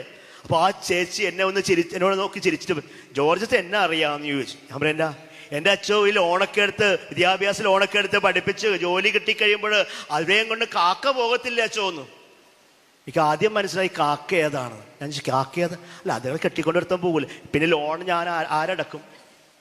ഇപ്പോഴാണ് അച്ഛോ ഒരാൾക്ക് 10 രൂപ കിട്ടുന്നുണ്ട്, ഒരാൾക്ക് 15 രൂപ, ഒരാൾക്ക് 18 രൂപ, 3 പേർക്ക് സാലറി, നല്ല സാലറി, ഒരു കുഴപ്പമില്ല, ഐ ഹാപ്പി. ലാഭമില്ലെങ്കിൽ ഇല്ല. പക്ഷെ പരിശുദ്ധമ്മ ലാഭം നോക്കിയതല്ല. പരിശുദ്ധമ്മ ലാഭം നോക്കിയല്ല. ദൈവത്തിന്റെ സ്നേഹം ലാഭം നോക്കിയാൽ നഷ്ടം ആണ്. ദൈവത്തിന്റെ സ്നേഹം നഷ്ടമാ. അതാണ് പരിശുദ്ധാത്മ നമ്മെ പഠിപ്പിച്ച. അമ്മയെ നഷ്ടപ്പെട്ട് ദൈവത്തിന്റെ സ്നേഹം നഷ്ടമാണ് നമുക്ക്. ആ കൊടുക്കുമ്പോൾ നമുക്കൊന്നും തിരിച്ചു കിട്ടുന്നില്ല. രണ്ടാമത്തെ സ്നേഹം എന്ന് പറയുന്നത് ഡൈജസ്റ്റ് ലവ്, തിന്നു തീർക്കുന്ന സ്നേഹം അല്ലെ. ചില ചങ്കായിട്ട് നിൽക്കുന്ന നമ്മുടെ കൂടെ അല്ലേ, ഇങ്ങനെ ചങ്ക് അല്ലെ, എൻ്റെ ചങ്കാണെന്ന് പറഞ്ഞിരിക്കുക. അവസാനം നോക്കുമ്പോഴാണ് എൻ്റെ അടിവേര് വരെ തോണ്ടിയിരിക്കുക. ഇന്ന് അടിവേര് വരെ തോണ്ടിയിരിക്കുക. ഇന്നും ജയിലിൽ കഴിയുന്ന, ദുബായിൽ ജയിലിൽ കഴിയുന്ന ഒരു മകനറിയാം. ടീച്ചർ അമ്മച്ചിയാ സങ്കടത്തോടെന്ന് പറഞ്ഞതാ. ഒരു ബിസിനസ് തുടങ്ങാൻ വേണ്ടി ഇവരെ ക്ലാസ്മേറ്റ് 4 പേരും അവിടെയായിരുന്നു. ചാർട്ട് അക്കൗണ്ട് ആയിരുന്നു. അവർ ഓരോരോ കമ്പനിയിൽ വർക്ക് ചെയ്യായിരുന്നു. ഈ 4 പേരും കൂടി തീരുമാനമെടുത്തു, നമുക്ക് പറഞ്ഞാൽ എന്തുകൊണ്ട് തുടങ്ങിക്കൂടാ. അങ്ങനെ ആ തുടങ്ങാൻ വേണ്ടി തീരുമാനമെടുത്ത് അതിന് പണം ഇറക്കണം. അതിന് ഈ അമ്മച്ചിയുടെ കയ്യിൽ മാത്രമേ പണമുള്ളൂ. അമ്മയോട് പറഞ്ഞ് അമ്മ കൊടുക്കാമെന്ന് പറഞ്ഞു. ബാക്കി 3 പേരും കമ്പനിയിൽ നിന്ന് റിലീവ് ചെയ്തു. പക്ഷേ ഇവനെ റിലീവ് കിട്ടിയില്ല. ഒരു 3 മാസം കൂടി കഴിഞ്ഞാലേ കിട്ടുമുള്ളൂ. അപ്പൊ അവൻ പറഞ്ഞു, ഒരു കാര്യം ചെയ്യ്, എനിക്ക് റിലീവ് കിട്ടിയിട്ടില്ല, നിങ്ങൾ 3 പേരും തുടങ്ങ്, നിങ്ങൾ ഒരാളുടെ പേരിൽ കമ്പനി രജിസ്റ്റർ ചെയ്യാൻ പറഞ്ഞു, ലൈസൻസ് എടുക്കാൻ പറഞ്ഞു. അത്ര തിക്ക് ഫ്രണ്ട് ആയിരുന്നു. അങ്ങനെ ലൈസൻസ് എടുത്ത് അവർ ബിസിനസ് തുടങ്ങി. ഈ 3 മാസം കഴിഞ്ഞപ്പോൾ ഈ പണം മുടക്കിയവൻ ഇവിടെ വന്നപ്പോൾ അവന് ജോലി പിയൂന്റെ ജോലിയാ. 4 പേരും ചങ്കായിരുന്നു. അവനെല്ലാം പിഴിഞ്ഞെടുത്ത് കഴിഞ്ഞപ്പോൾ അവന് പിയൂന്റെ ജോലി. അവന് ഇതാണ് ഒച്ചെടുക്കാൻ തുടങ്ങിയപ്പോൾ, ദേഷ്യപ്പെടാൻ തുടങ്ങിയപ്പോൾ പറഞ്ഞു, ആവശ്യമില്ലെങ്കിൽ അത് ഉപേക്ഷിച്ച് പോയിക്കോ, ഇത് ഞങ്ങളുടെ സ്ഥാപനമാ, പണം മുടക്കിയതെല്ലാം. അങ്ങനെ അവിടെ അടിയും പിടിയുമായി അവർ കേസ് കൊടുത്ത് ഞങ്ങളുടെ സ്ഥാപനത്തിൽ വന്ന് ഇവിടെ പ്രശ്നമുണ്ടാക്കി ജയിലിൽ കിടക്കുക. അതാണ് ഡൈജസ്റ്റ് ലവ്. എന്നാൽ 3ാമത്തെ സ്നേഹമുണ്ട്, സാക്രിഫിഷ്യൽ ലവ്. പരിശുദ്ധ അമ്മ പഠിപ്പിച്ചതാ, മുറിയപ്പെടുന്ന സ്നേഹം. ഗോതമ്പ് മണി നിലത്ത് വീണ് അഴിയുന്നില്ല എങ്കിൽ അതുകൊണ്ടൊരു പ്രയോജനമില്ല. ഈ ഗോതമ്പ് മണി അഴിയാതിരുന്നാൽ ആർക്കും ഒരു ഗുണമില്ല. പക്ഷെ ഗോതമ്പ് മണിക്ക് ഒരു ചിന്തയുണ്ട്. താനാകുന്ന ഗോതമ്പ് മണി നിലത്ത് വീണ് ചീഞ്ഞു പൊട്ടുമ്പോൾ അതിൽ നിന്ന് ഗോതമ്പ് ചെടികൾ ഉണ്ടാകും. ഈ ഗോതമ്പ് ചെടികൾ ഗോതമ്പ് മണികൾ ഉണ്ടാകും. ഈ ഗോതമ്പ് മണികളൊക്കെ സമാഹരിച്ചു കഴിയുമ്പോൾ ഒരുവന്റെ ഒരു നേരത്തെ വിശപ്പ് മാറ്റാൻ കഴിയുമെന്ന വലിയ ചിന്തയാണ് ഈ ചെറിയ ഗോതമ്പ് മണിക്ക് പൊട്ടാനുള്ള മനസ്സുണ്ടാകുക. Praise the lord, hallelujah. യേശുവേ നന്ദി, യേശുവേ ആരാധന. പൊട്ടുമ്പോൾ ആ ഗോതമ്പ് മണിക്ക് ഒരു സഹനമുണ്ട്, ഈറ്റുനോവുണ്ട്. ആ ഈറ്റുനോവ് ആ ഗോതമ്പ് മണി ഏറ്റെടുക്കുക. കാരണം വെറുതെ ആരെയും കൊണ്ട് ആർക്കും ഒരു പ്രയോജനമില്ല. പരിശുദ്ധ അമ്മ അതായത് ഗോതമ്പ് മണി, താൻ ദൈവത്തിന് മുമ്പിൽ ഒരു ഗോതമ്പ് മണിയാ പൊട്ടണം. പൊട്ടുമ്പോൾ നൊമ്പരങ്ങളുണ്ട്, പൊട്ടി അവസാനം വരെ പൊട്ടി. ഞാൻ പറയും, യേശുനാഥന്റെ മരണം ആ ഒരു ശാരീരികമായ വേദന കുരിശുമരണത്തോട് തീർന്നു. പക്ഷെ പരിശുദ്ധ അമ്മ ഇതാങ്ങനെ ദാസി എന്ന് പറഞ്ഞ ആ നിമിഷം മുതൽ മകൻ മരിച്ചതിന് ശേഷവും വേദനിച്ച് നിന്നവളാ, മാനസികമായ നൊമ്പരത്തോടെ നിന്നവള്. അതുകൊണ്ട് അമ്മയെക്കുറിച്ച് പറഞ്ഞ സഹനത്തിന്റെ കാസിനെ മട്ടൂറ്റി കുടിച്ചവളെന്ന്. അത് സാക്രിഫിഷ്യൽ ലവ്, അത് മുറിച്ചു കൊടുക്കുന്ന സ്നേഹമായിരിക്കും പ്രിയപ്പെട്ടവരെ. അത് നമ്മുടെ കുടുംബത്തിൽ ഒരു കാലത്ത് നമ്മളൊക്കെ മുറിച്ചു കൊടുത്തു. ജീവിത പങ്കാളിക്ക് വേണ്ടി മുറിച്ചു കൊടുത്ത, മക്കൾക്ക് വേണ്ടി മുറിച്ചു കൊടുത്തു. അങ്ങനെ മക്കൾക്കും ജീവിത പങ്കാളിക്ക് സഭയ്ക്ക് വേണ്ടിയൊക്കെ മുറിച്ചു കൊടുത്തപ്പോൾ നമ്മളൊക്കെ സമ്മാനങ്ങളായിരുന്നു. നമ്മളൊക്കെ സമ്മാനങ്ങളാ. പരിശുദ്ധ അമ്മയെക്കുറിച്ച് നമ്മൾ പറയാറില്ലേ, അമ്മ ഞങ്ങൾക്ക് സമ്മാനമാണെന്ന്. സമ്മാനം എന്ന വാക്ക് എന്താ? കൊടുക്കാനുള്ളതാ അല്ലേ? ഈ ആലപ്പുഴയിൽ ഞാൻ ഒരു ദിവസം, ഇപ്പം നിങ്ങൾ എന്നെ കണ്ട് പരിചയമുണ്ട്, മുഖം എന്നെ ഓർമ്മയുണ്ടാകും. അപ്പോൾ ഞാൻ ആലപ്പുഴ തുണിക്കട നിൽക്കുകയാണ്. ഇവിടെയുള്ള ആരെങ്കിലും ഒരാൾ എന്നെ കാണുമ്പോൾ, ജോർജ് അച്ഛാ എന്താ ഇവിടെ നിൽക്കണം എന്ന് ചോദിച്ചാൽ ഞാൻ പറയും, ഇവിടുത്തെ ഡയറക്ടർ അച്ഛന് ഒരു ഷർട്ട് സമ്മാനമായി വാങ്ങിച്ചു കൊടുക്കാൻ വന്നാണെന്ന് പറയും. സന്തോഷം വെച്ചാണ്. പിറ്റേ ദിവസം അതേ കടയിൽ ഞാൻ നിൽക്കുന്നു. അതേ വ്യക്തി വന്ന് ചോദിക്കുകയാണ്, ഇന്നെന്താ ജോർജ് അച്ഛാ ഇവിടെ നിൽക്കുന്നത്, അച്ഛന് വേറെ പണിയൊന്നുമില്ല, എവിടെയാണോ ജോലി? ഞാൻ പറയും, നാളെ എൻ്റെ ജന്മദിനമാണ്, എൻ്റെ ബർത്ത്ഡേ ആണ്, അതിന് ഞാൻ സമ്മാനം വാങ്ങിക്കാൻ വന്നാ. പറയുമോ? എനിക്ക് ഞാൻ തന്നെ സമ്മാനം വാങ്ങിക്കുമോ? അങ്ങനെ വായിക്കുകയാണെങ്കിൽ അയാൾക്ക് ചെമ്പരത്തി പോക്കാൻ സമയമായി അല്ലേ? എനിക്ക് സമ്മാനം ആരും ഞാൻ വാങ്ങിക്കത്തില്ല. സമ്മാനം കൊടുക്കാനുള്ളതാ പരിശുദ്ധ അമ്മ. സമ്മാനമെങ്കിൽ അമ്മ നൽകിയത് കൊണ്ടാ. അമ്മ തന്നെ സഭയ്ക്ക് നൽകി, ലോകത്ത് നൽകി. അത് ഞാൻ നിങ്ങൾ സമ്മാനമായിരുന്ന ഒരു കാലത്ത് എപ്പോഴ് മറ്റുള്ളവർക്ക് വേണ്ടി കൊടുത്തപ്പോൾ പറഞ്ഞില്ലേ ജീവിത പങ്കാളിയെ കുറിച്ച്? ഭാര്യ പറഞ്ഞില്ലേ, ഭർത്താവ് പറഞ്ഞില്ലേ, ദൈവം എനിക്ക് നൽകിയ സമ്മാനമാ എൻ്റെ ജീവിത പങ്കാളി എന്ന്. എപ്പോഴ് ഇതുപോലെ മുറിച്ചു കൊടുത്തപ്പോൾ ദൈവിക സ്നേഹത്താൽ നിറഞ്ഞുകൊണ്ട് അത് പരസ്നേഹമായി പങ്കുവെച്ച് കുടുംബത്തിൽ ദാമ്പത്യ ജീവിതത്തിൽ പരിശുദ്ധ അമ്മ കൊടുത്തതുപോലെ പങ്കുവെച്ച് കൊടുത്തപ്പോൾ നമ്മൾ പരസ്പരം സമ്മാനങ്ങളായി. മക്കളെ ദൈവം ദാനമായി നൽകിയപ്പോൾ ആ മക്കളെ നോക്കി മാതാപിതാക്കൾ പറഞ്ഞില്ലേ, ദൈവം നൽകിയ സമ്മാനങ്ങളാ ഞങ്ങളുടെ മക്കള്. ഈ മക്കളാകട്ടെ മാതാപിതാക്കളെ നോക്കിയിട്ട് പറഞ്ഞില്ലേ, ഞങ്ങൾക്ക് ലഭിച്ച സമ്മാനങ്ങളാണ് എൻ്റെ അപ്പച്ചനും അമ്മച്ചിയും എൻ്റെ ആടിയും അമ്മയും. എപ്പോഴ് ഈ സ്നേഹം പകുത്തു കൊടുത്തപ്പോൾ, മുറിയപ്പെട്ടപ്പോൾ, ഷേപ്പ് പോയപ്പോൾ നമ്മളൊക്കെ സമ്മാനമായിരുന്നു. പക്ഷെ ഇന്ന് തിരിഞ്ഞു നോക്കുമ്പോൾ പ്രിയപ്പെട്ടവരെ, പരിശുദ്ധ അമ്മ അന്നും ഇന്നും സമ്മാനമാ. പക്ഷെ നമ്മളൊക്കെ അന്ന് സമ്മാനമായിരുന്നു, ഇന്ന് സമ്മാനമാണോ? നമ്മളെക്കുറിച്ച് ആരെങ്കിലും ഒരാളെങ്കിലും ഒരു പ്രാവശ്യം പറഞ്ഞിട്ടില്ലേ? എന്താ ഭർത്താവ് അല്ലെ ഭാര്യ ഭർത്താവിനെ കുറിച്ച് പറയാറില്ലേ, എൻ്റെ ദൈവമേ ഈ സാധനം എൻ്റെ തലയെ വന്ന് വീണല്ലോ? എപ്പോഴാ? സമ്മാനമാകാതെ പോകുമ്പോൾ. ഭർത്താവ് പറഞ്ഞിട്ടില്ല, ഈ സാധനത്തെയാണല്ലോ കാണാൻ പോയ ദൈവമേ. നൊന്ത് പ്രസവിച്ച് മക്കളെ കിട്ടിയപ്പോൾ സമ്മാനം എന്ന് പറഞ്ഞ അമ്മയും അപ്പനൊക്കെ പറയാറില്ലേ, ഈ സാധനത്തെയാണ് എൻ്റെ വയറ്റിൽ വന്ന് വീണത്, ഈ സാധനത്തിന് വേണ്ടിയാണ് അഹോരാത്രം ഞാൻ പ്രയത്നിച്ചത്. മക്കളിൽ നിന്ന് മാതാപിതാക്കൾ നോക്കി പറയുന്നില്ലേ, ഈ സാധനങ്ങളൊന്നും ഇല്ലാതിരുന്നെങ്കിൽ. കാരണം എന്താ?